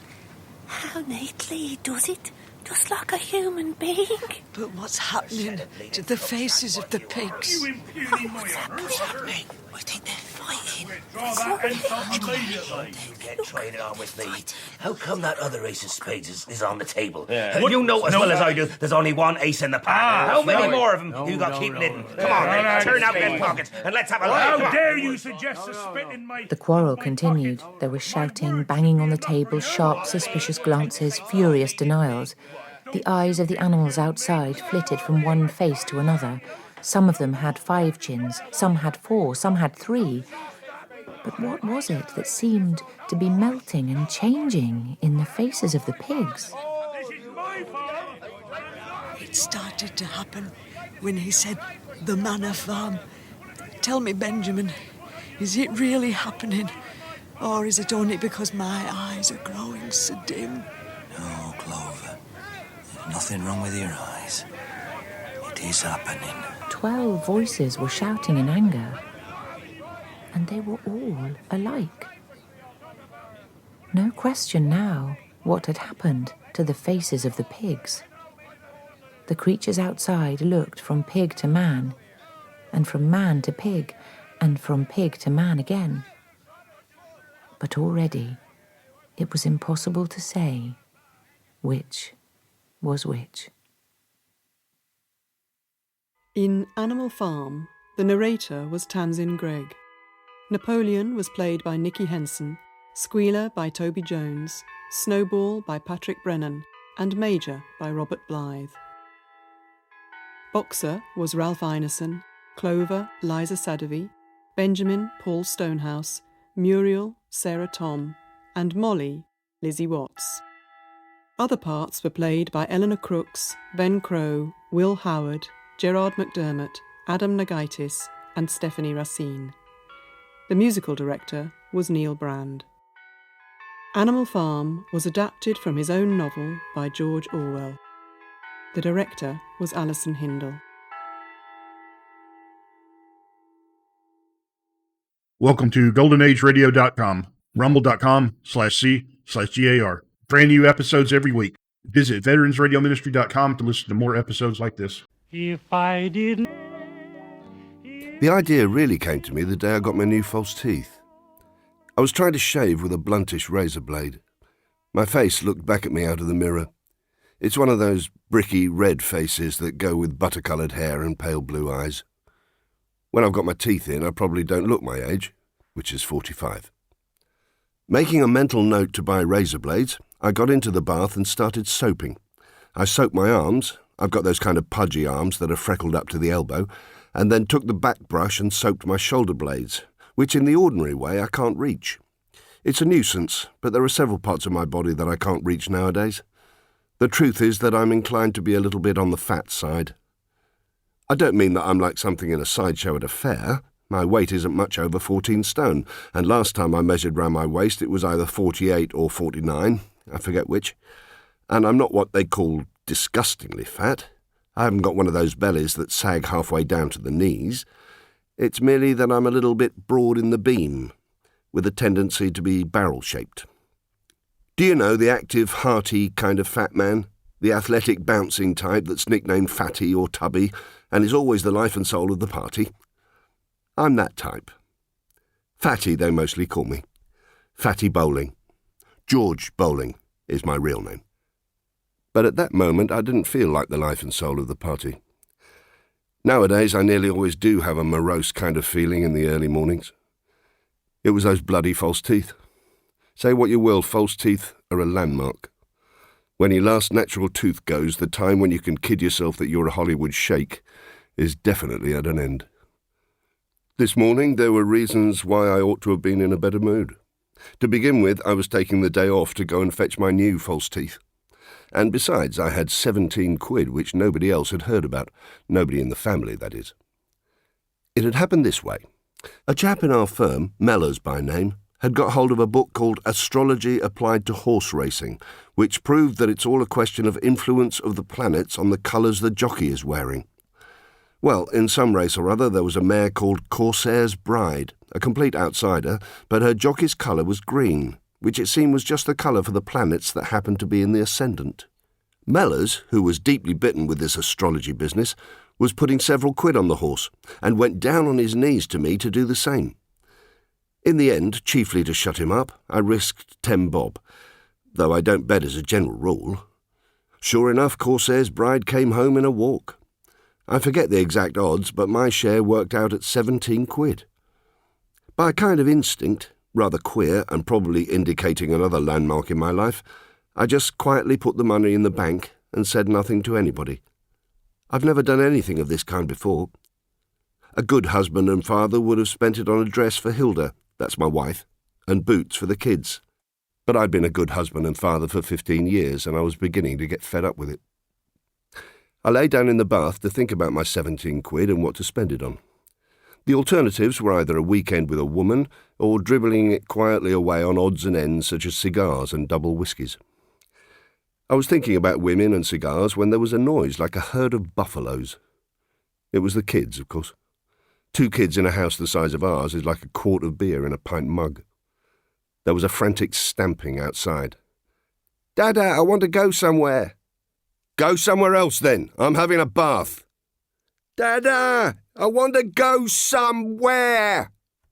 As I opened the door, little Billy, my youngest, shot past me, dodging the smack which I aimed at his head. I went downstairs in a bad temper and ready to make myself disagreeable. Old Hilda was glooming behind the teapot in her usual state of alarm and dismay because the News Chronicle had announced that the price of butter was going up or something. She hadn't lighted the gas fire, and though the windows were shut, it was beastly cold. I bent down and put a match to the fire. She gave me the little sidelong glance that she always gives me when she thinks I'm doing something extravagant. She's one of those people who get their main kick in life out of foreseeing disasters. Only petty disasters, of course. As for wars, earthquakes, plagues, famines and revolutions, she pays no attention to them. Butter is going up and the gas bill is enormous and the kids' boots are wearing out. That's Hilda's litany. The kids were downstairs already. There were only the 2 of them, Billy aged 7 and Lorna aged 11. A great deal of the time I can hardly stick the sight of them. As for their conversation, it's just unbearable. At other times I have quite a different feeling. Sometimes I've stood over their cots on summer evenings and watched them sleeping. At such times I feel that I'm just a kind of dried-up seed pod, and that my sole importance has been to bring these creatures into the world and feed them while they're growing. But that's only at moments. Most of the time I feel that there's life in the old dog yet and plenty of good times ahead. Finally, at about 10 o'clock, I started out for town. Do you know the road I live in? Ellesmere Road, West Bletchley? Well, even if you don't, you know 50 others exactly like it. Long rows of little semi-detached houses, as much alike as council houses and generally uglier. The stucco front, the privet hedge, the green front door. The laurels, the myrtles, Mon Repos, Bellevue. And perhaps one house in 50, some antisocial type who'll probably end up in the workhouse, has painted his front door blue instead of green.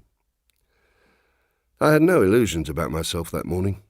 It was almost as if I could stand at a distance and watch myself coming down the road. Even if you saw me at 200 yards distance, you'd know immediately, not perhaps that I was in the insurance business, but that I was some kind of tout or salesman. I've got the look that's peculiar to people who sell things on commission, a kind of coarse, brazen look. At my best moments I might pass for a bookie or a publican, but at ordinary times you'd place me correctly.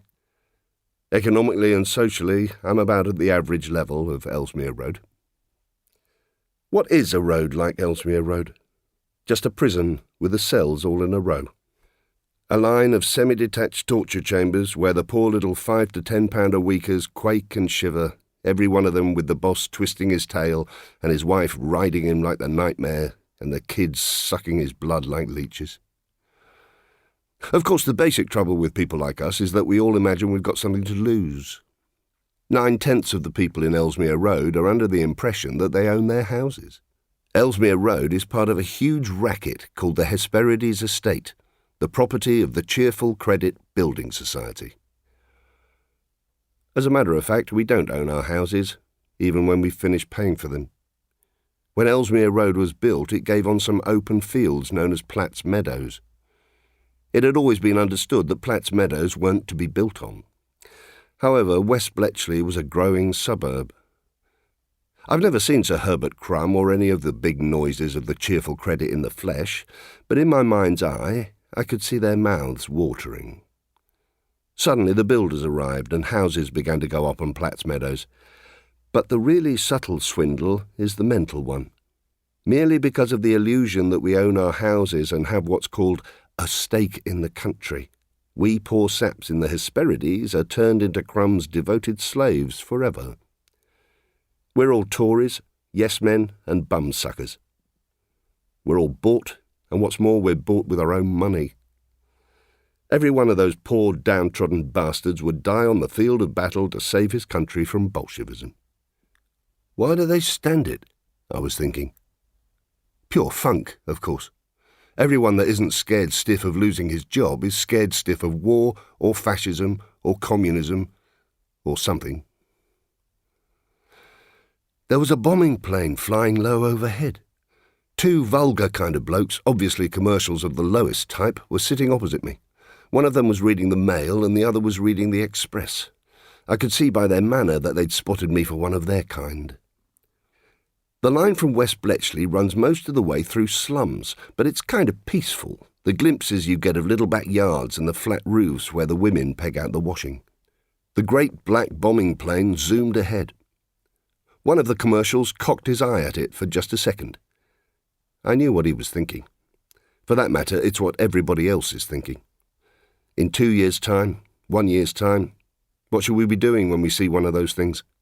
Making a dive for the cellar, wetting our bags with fright. Down below you could see the roofs of the houses stretching on and on. We're just one great big bullseye. Miles and miles of streets, fried fish shops, picture houses, factories, blocks of flats, power stations. Enormous. And the peacefulness of it, like a great wilderness with no wild beasts.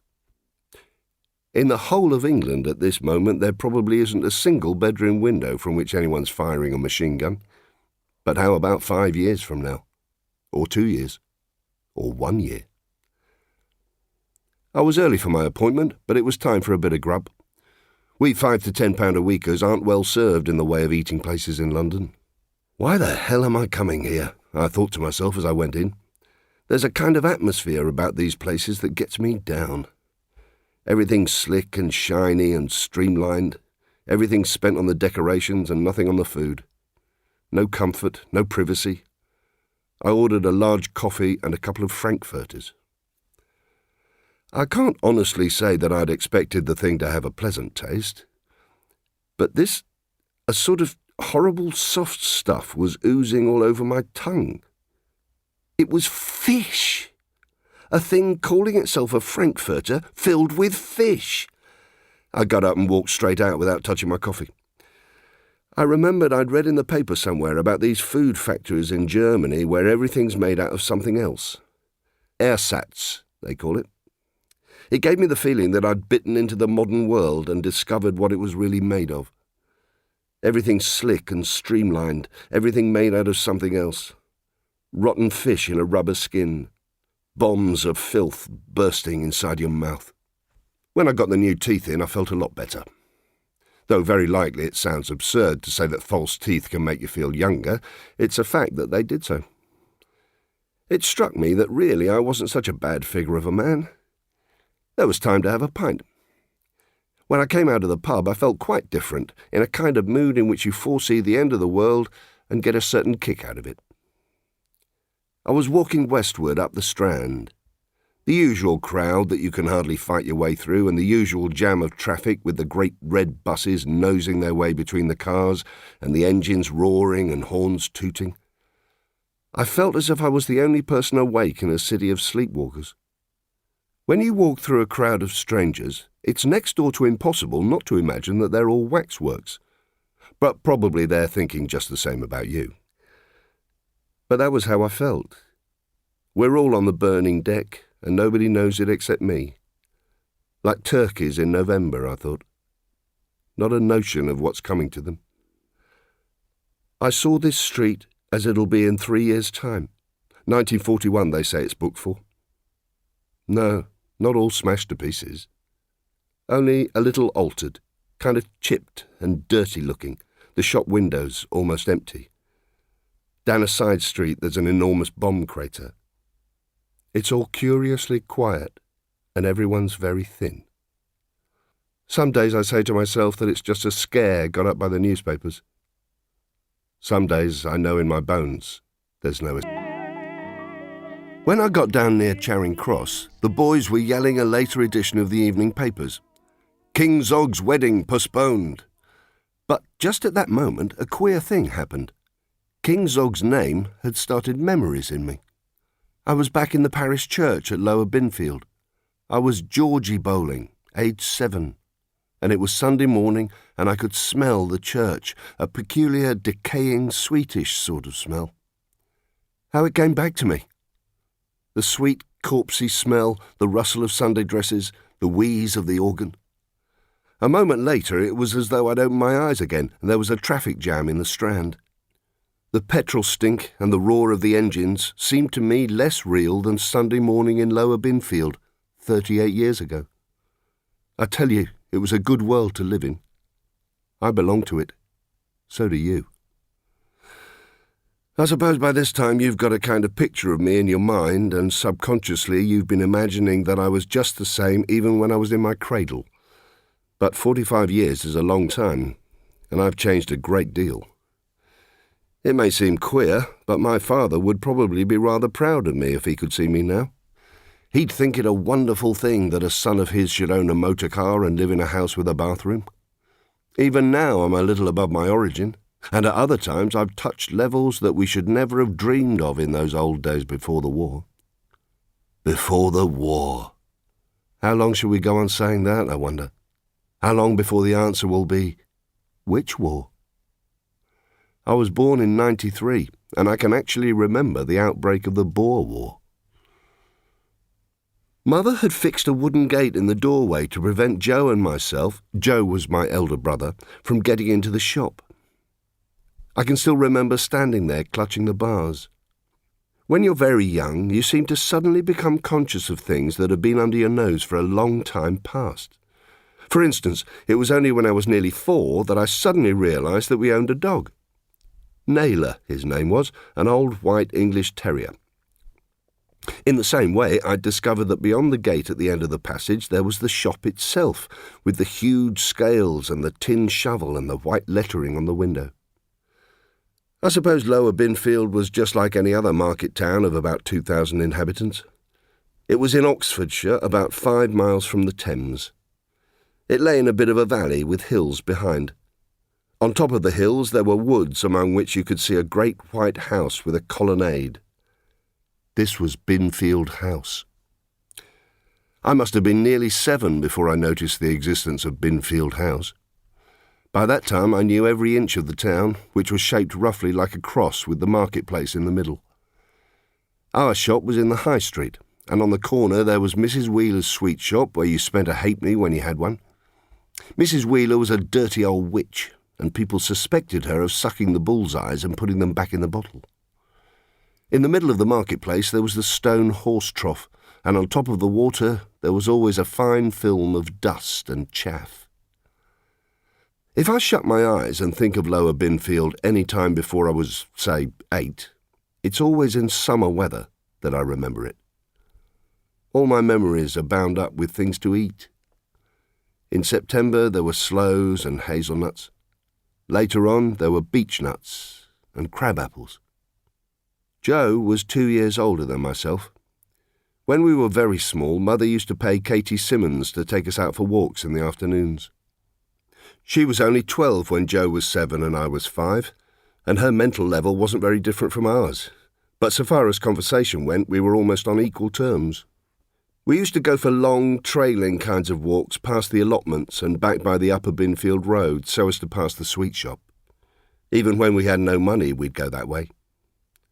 Katie wasn't in the least above sharing a farthing's worth of sweets and quarrelling over her share. I can see the 3 of us trailing along, eating stuff out of the hedge, with Katie dragging at my arm and sometimes yelling ahead to Joe, "Joe, you come back here this minute." Joe was a hefty boy with a big, lumpy sort of head, the kind of boy who's always doing something dangerous. Katie used to wear a dreadful ragged parody of a grown-up dress that descended from sister to sister in her family. She was a tiny thing, but not bad at minding children. Her family lived in a filthy little rat hole of a place in the slummy street behind the brewery. The whole family had managed to dodge going to school and started doing odd jobs as soon as they could walk. One of the elder brothers got a month for stealing turnips. Poor Katie. She had her first baby when she was 15. No one knew who was the father, and probably Katie wasn't too certain herself. Most people believed it was one of her brothers. The workhouse people took the baby, and Katie went into service. The last time I saw her was in 1913. I was biking through Walton, and I passed some dreadful wooden shacks beside the railway line. A wrinkled-up hag of a woman, looking at least 50 years old, came out of one of the huts and began shaking out a rag mat. It was Katie, who must have been 27. Thursday was market day. Chaps with round red faces and huge boots covered with dry cow dung used to drive their brutes into the marketplace early in the morning. In the evenings, the pubs were full of drunken men. All through the Boer War, the recruiting sergeant used to be in the bar of the George every Thursday and Saturday night. Sometimes next morning you'd see him leading off some great sheepish lump of a farm lad who'd taken the shilling when he was too drunk to see. People used to stand in their doorways and shake their heads when they saw them go past. They had the good old English notions that anyone who joins the army will die of drink and go straight to hell, but at the same time they were good patriots and held it as an article of faith that the English had never been beaten in battle and never could be. The people's attitude towards the government was really the same. They were all true blue Englishmen and swore that foreigners were dirt, but at the same time nobody ever thought of paying a tax if there was any way of dodging it. People took politics seriously in those days. They used to begin storing up rotten eggs weeks before an election. When the Boer War broke out, I remember the big row between Father and Uncle Ezekiel. Uncle Ezekiel had a little boot shop in one of the streets off the High Street and also did some cobbling. He was only a half-brother and much older than Father, 20 years older at least. I can hear him now, having one of his arguments with Father. I don't know much about my grandparents. They were dead before I was born. I only know that my grandfather had been a cobbler, and late in life he married the widow of a seedsman, which is how we came to have the shop. It was a job that didn't really suit Father, though he knew the business inside out and was everlastingly working. I never remember him without meal on the backs of his hands and in the lines of his face. He was a sort of grey, quiet little man, always dusty-looking because of the meal. Father had been educated at Walton Grammar School, where the farmers and the better-off tradesmen sent their sons, whereas Uncle Ezekiel liked to boast that he'd never been to school in his life and had taught himself to read by a tallow candle after working hours. But he was a much quicker-witted man than Father. He could argue with anybody, and he used to quote Carlyle and Spencer by the yard. Father had a slow sort of mind, and his English wasn't good. His favourite paper was The People. Mother preferred the News of the World, which she considered had more murders in it. I can see them now. Mother on one side of the fireplace, starting off to read the latest murder, but gradually falling asleep with her mouth open, and Father on the other, working his way slowly through the yards of smudgy print. He was a very honest man, very anxious to provide good stuff and swindle nobody, which even in those days wasn't the best way to get on in business. Mother was fat ever since I remember her. No doubt it's from her that I inherit my pituitary deficiency, or whatever it is that makes you get fat. It would be an exaggeration, but not a very big one, to say that I never remember her when she wasn't cooking. I used to like to watch Mother rolling pastry. Watch a woman who really knows how to cook, rolling dough. She's got a peculiar, solemn, indrawn air, like a priestess celebrating a sacred rite. And in her own mind, of course, that's exactly what she is. Although she read more easily than Father, she was unbelievably ignorant. I doubt whether any time up to the outbreak of the Great War she could have told you who was Prime Minister. Moreover, she hadn't the smallest wish to know such things. The old ideas about bringing up children still held good, though they were going out fast. In theory, children were still thrashed, and certainly you were liable to be sent away from table if you made too much noise eating, or refused something that was good for you, or answered back. In practice, there wasn't much discipline in our family, and of the two, Mother was the firmer. Father was really much too weak with us, especially with Joe. By the time Joe was 12, he was too strong for Mother to get him across her knee, and after that there was no doing anything with him. Practically everything worth doing was forbidden, in theory anyway. According to Mother, everything that a boy ever wants to do was dangerous. Swimming was dangerous, climbing trees was dangerous, and so were sliding, snowballing, hanging on behind carts, using catapults and squalers, and even fishing. All animals were dangerous except Naylor, the 2 cats, and Jackie the bullfinch. Every animal had its special recognised methods of attacking you. Horses bit, bats got into your hair, earwigs got into your ears, swans broke your leg with a blow of their wings, bulls tossed you, and snakes stung. All snakes stung, according to Mother, and when I quoted the penny encyclopedia to the effect that they didn't sting but bit, she only told me not to answer back. Lizards, slow worms, toads, frogs and newts also stung. All insects stung, except flies and black beetles. Practically all kinds of food, except the food you had at meals, were either poisonous or bad for you. Raw potatoes were deadly poison, and so were mushrooms unless you bought them at the greengrocer's. Raw gooseberries gave you colic, and raw raspberries gave you a skin rash. If you had a bath after a meal, you died of cramp. If you cut yourself between the thumb and forefinger, you got lockjaw. And if you washed your hands in the water eggs were boiled in, you got warts. I think Mother thought of the world outside Lower Binfield chiefly as a place where murders were committed. The Jack the Ripper scare had happened about the time when Father and Mother were married. All along, she said, she'd had a dreadful feeling that Jack the Ripper was hiding in Lower Binfield. There were always blue bottles buzzing on summer afternoons. Ours wasn't a sanitary house. Precious few houses in Lower Binfield were. I suppose the town must have contained 500 houses, and there certainly can't have been more than 50 with what we should now describe as a WC. When I think of Mother's kitchen, I always seem to hear the blue bottles buzzing and smell the dustbin. And God knows there are worse smells and sounds. Which would you sooner listen to, a blue bottle or a bombing plane? Joe started going to Walton Grammar School 2 years before I did. It meant a 4-mile bike ride morning and evening. For several years we went to the Dame School kept by old Mrs. Howlett, though everyone knew that Mother Howlett was an old impostor and worse than useless as a teacher. Joe was only 8 when he got in with a tough gang of boys who called themselves the Black Hand. The gang had a secret password and an ordeal which included cutting your finger and eating an earthworm, and they gave themselves out to be frightful desperados. Certainly they managed to make a nuisance of themselves, broke windows, chased cows, tore the knockers off doors and stole fruit by the hundredweight. Sometimes in winter they managed to borrow a couple of ferrets and go ratting when the farmers would let them.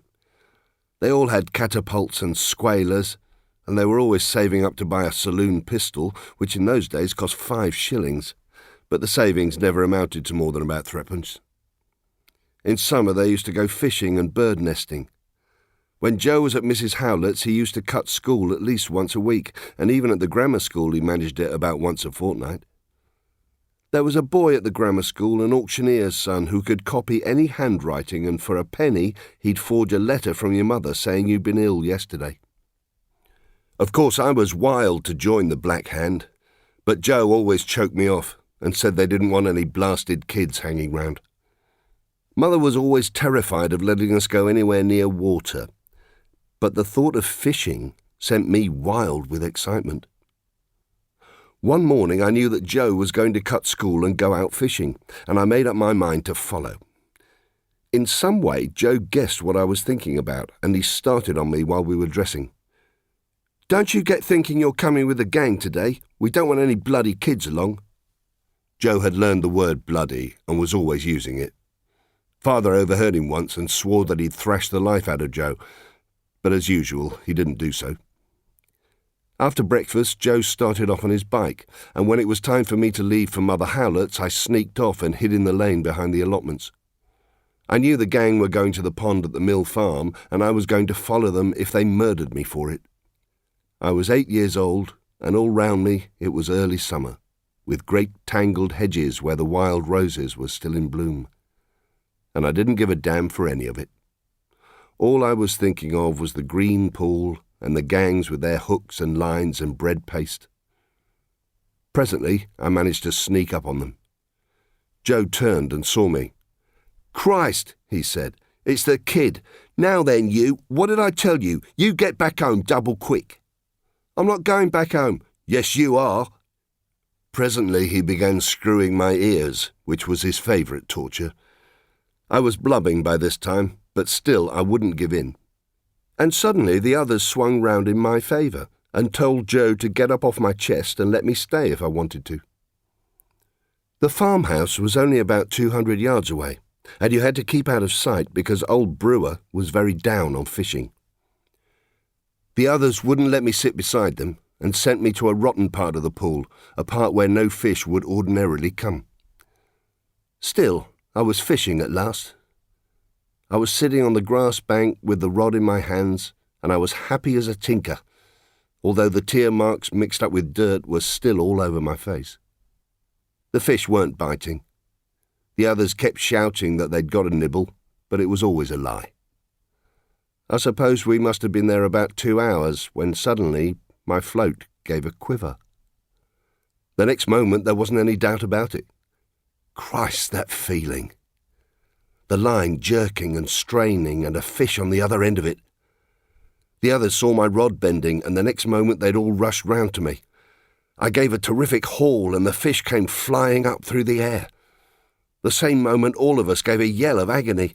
The fish had slipped off the hook and fallen into the wild peppermint under the bank. Joe flung himself into the water and grabbed him in both hands. The next moment he'd flung the fish onto the grass. How we gloated! The poor dying brute flapped up and down, and his scales glistened all the colours of the rainbow. It was a huge carp, 7 inches long at least. But the next moment it was as though a shadow had fallen across us. We looked up, and there was old Brewer with a thick hazel stick in his hand. "I'll learn he come fishing in my pool," he suddenly roared, and he was on us, whacking out in all directions. Old Brewer chased us half across the meadow. He couldn't move fast, but he got in some good swipes. I'd been at the back, and most of the wallops had landed on me. I spent the rest of the day with the gang. They hadn't made up their mind whether I was really a member yet, but for the time being they tolerated me. We went down into a chalk hollow full of beds of dead leaves and shouted to hear the echo. Someone shouted a dirty word, and then we said over all the dirty words we knew, and the others jeered at me because I only knew 3. Then we went round by the lodge of Binfield House. No one ever dared go inside because old Hodges, the caretaker, was down on boys. We cheeked him over the fence until he chased us off. Then Joe found a late thrush's nest with half-fledged chicks in it. After a lot of argument, we took the chicks out, had shots at them with stones, and finally stamped on them. Finally, we trailed home. I knew that I wasn't a kid any longer. I was a boy at last. And it's a wonderful thing to be a boy, to go roaming where grown-ups can't catch you, and to kill birds and shout dirty words. It's a kind of strong, rank feeling, and it's all bound up with breaking rules and killing things.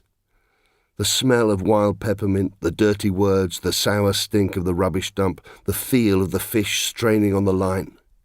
It was all part of it. Thank God I'm a man, because no woman ever has that feeling. Sure enough, old Brewer told everybody.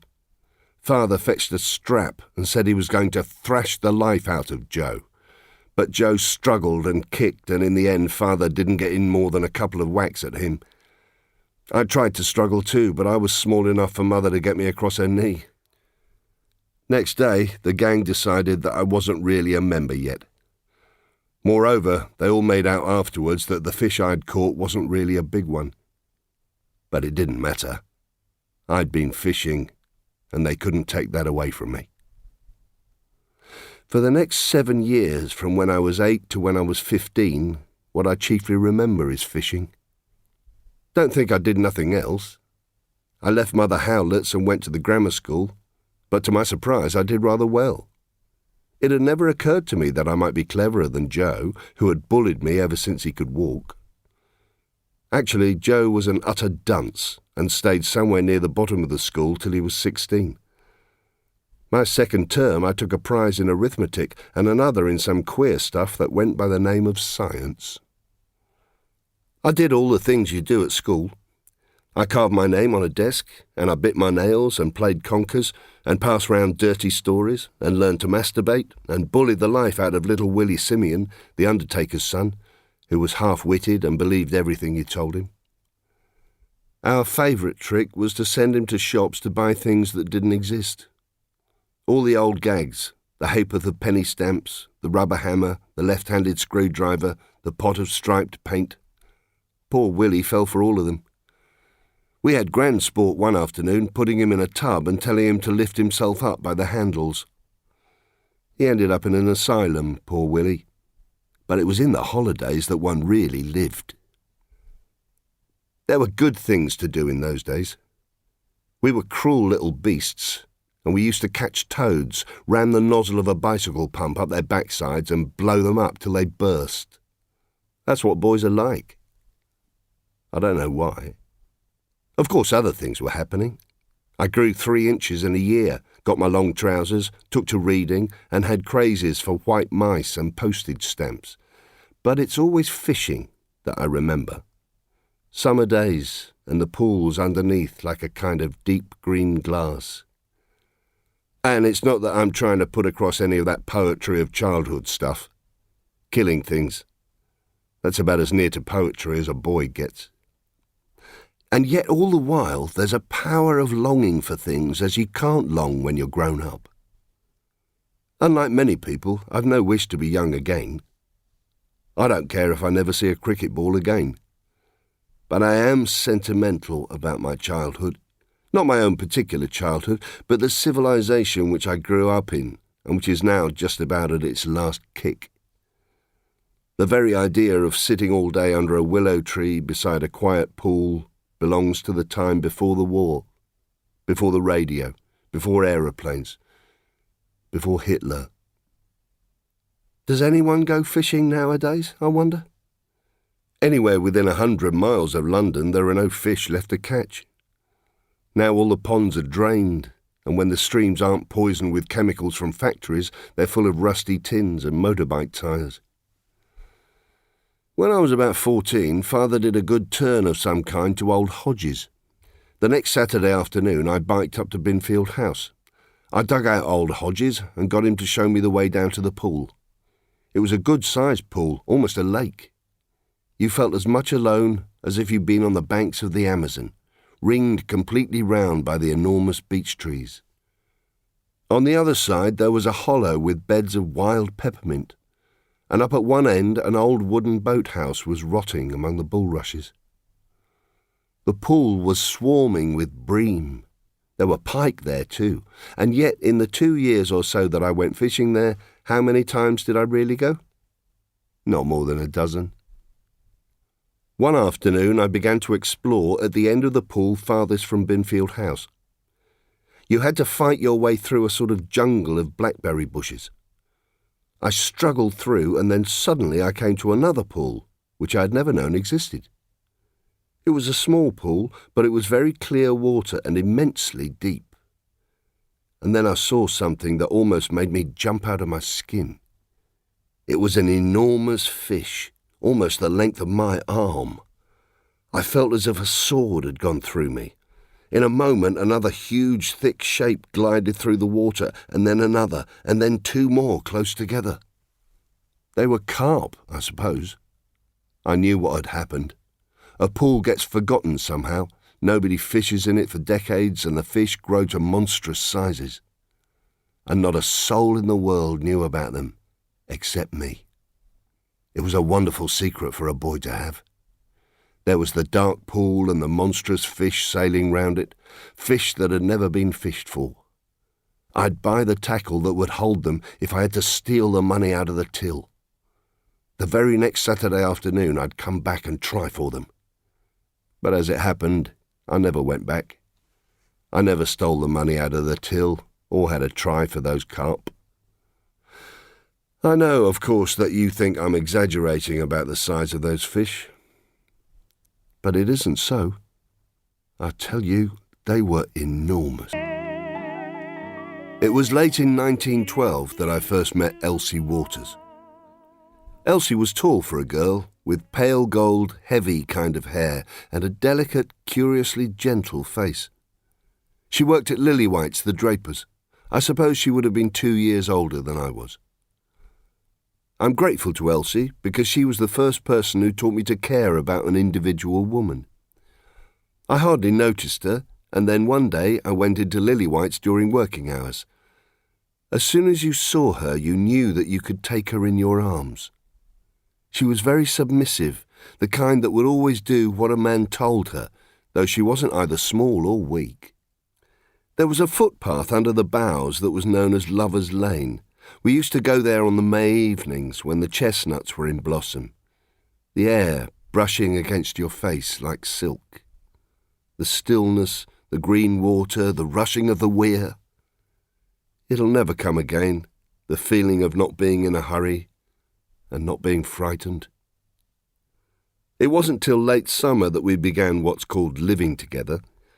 I'd been too shy and clumsy to begin, and too ignorant to realise that there'd been others before me. One Sunday afternoon, we went into the beech woods round Upper Binfield. I knew quite well that she was only waiting for me to begin. Something put it into my head to go into the grounds of Binfield House. We slipped through a gap in the fence and down the footpath to the big pool. Nothing had changed. Still the utter solitude, the hidden feeling with the great trees all round you.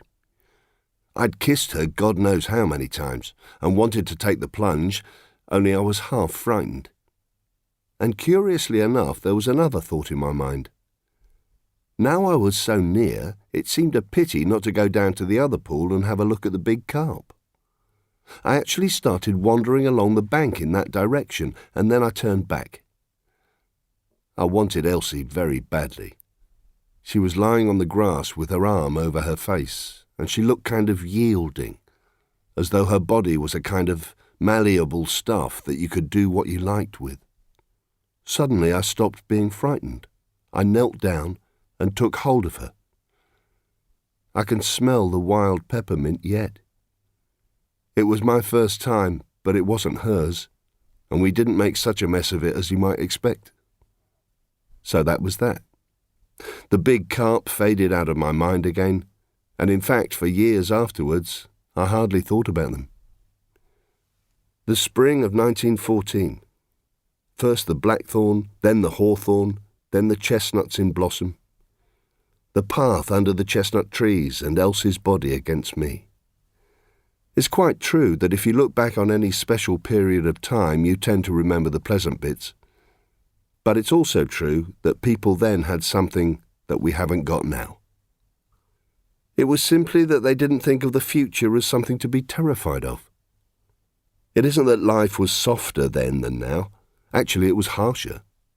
People on the whole worked harder, lived less comfortably, and died more painfully. The houses had no bathrooms, the back streets stank like the devil in hot weather. And yet, what was it that people had in those days? A feeling of security, even when they weren't secure. More exactly, it was a feeling of continuity. Whatever might happen to themselves, things would go on as they'd known them. It's easy enough to die if the things you care about are going to survive. Father was failing, and he didn't know it. To the end, he believed that with thrift, hard work, and fair dealing, a man can't go wrong. And Mother never lived to know that the life of a decent, God-fearing shopkeeper's wife was finished forever, that everything they'd believed in was just so much junk. Then came the end of July, and even Lower Binfield grasped that things were happening. For several days there was a strange, stifled feeling, a kind of waiting hush, like the moment before a thunderstorm breaks. And then one afternoon a boy came rushing down the high street with an armful of papers. Everyone was shouting, "We've come in! We've come in!" we rushed out onto the pavement, all 3 assistants, and cheered. Everybody was cheering. Yes, cheering. 2 months later, I was in the army. 7 months later, I was in France. I wasn't wounded till late in 1916. I think it was the 3rd shell that got me. I felt as if an enormous hand made of air was sweeping me along. It was only a lot of small shell splinters that had lodged in one side of my bottom and down the backs of my legs. But luckily I'd broken a rib in falling, which made it just bad enough to get me back to England. The CO had sent my name in for a commission a little before I was wounded.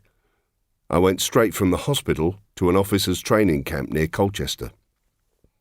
It was less than 3 years since I'd been a spry young shop assistant with a grocer's life ahead of me.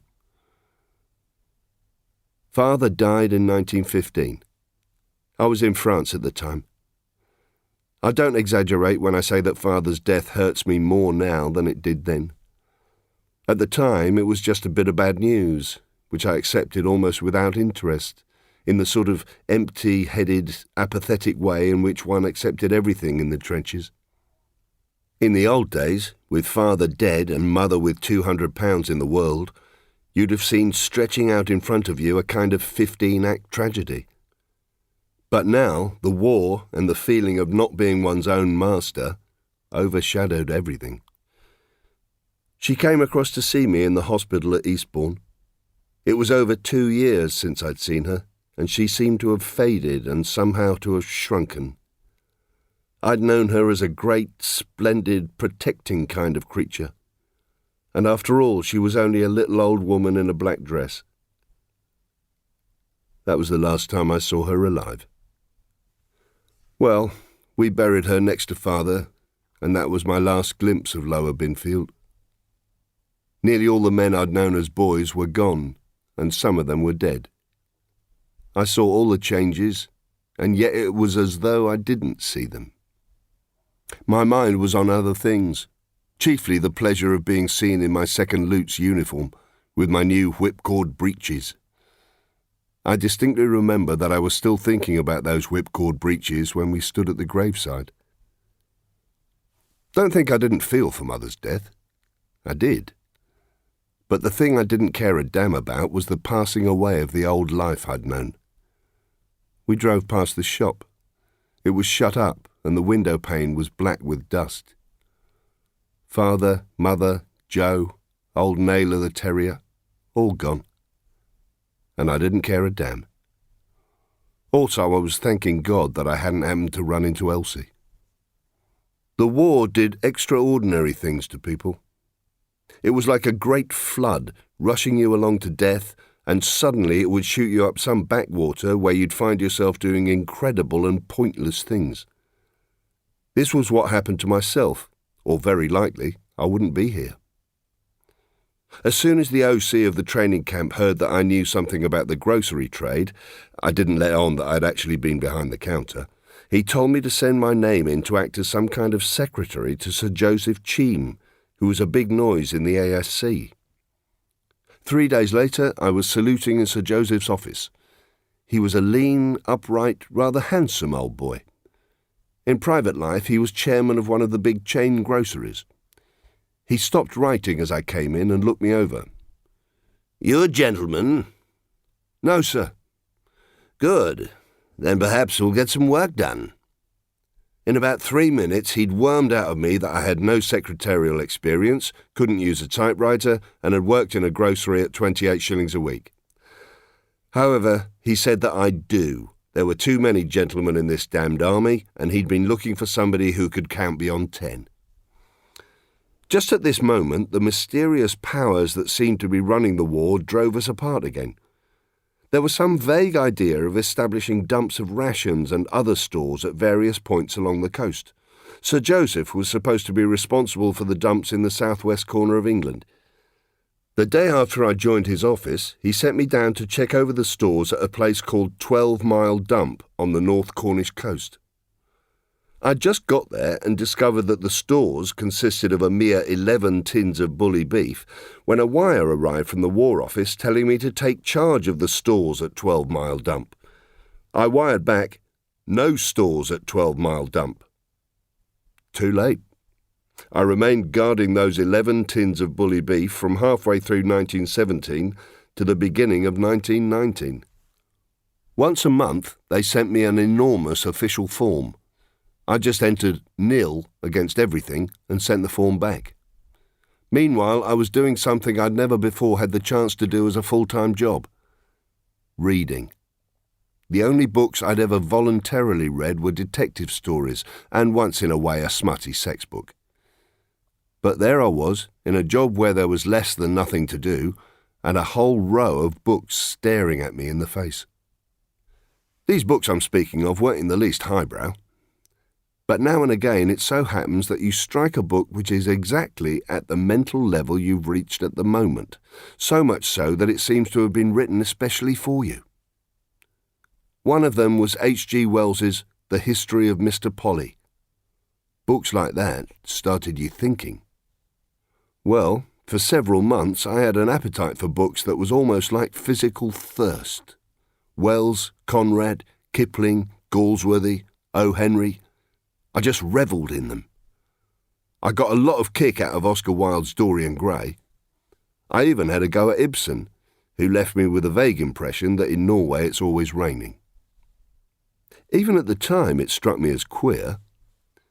At any rate, that year of reading novels was the only real education that I've ever had. It did certain things to my mind. It gave me a kind of questioning attitude, which I probably wouldn't have had if I'd gone through life in a normal, sensible way. But the thing that really changed me wasn't so much the books I read, as the rotten meaninglessness of the life I was leading in 1918. Here I was, and a few hundred miles away in France, droves of wretched children were being driven into the machine gun barrage. The official forms came in once a month, and I sent them back, and so it went on. The effect of all this was to leave me with a feeling of disbelief in everything. It would be an exaggeration to say that the war turned people into highbrows, but it did turn them into nihilists for the time being. If the war didn't happen to kill you, it was bound to start you thinking. You couldn't go on regarding society as something eternal and unquestionable. You knew it was just a balls-up. Well, it was abridged by Ellen Stein and produced by Clive Brill. It was a Brill production for BBC Radio.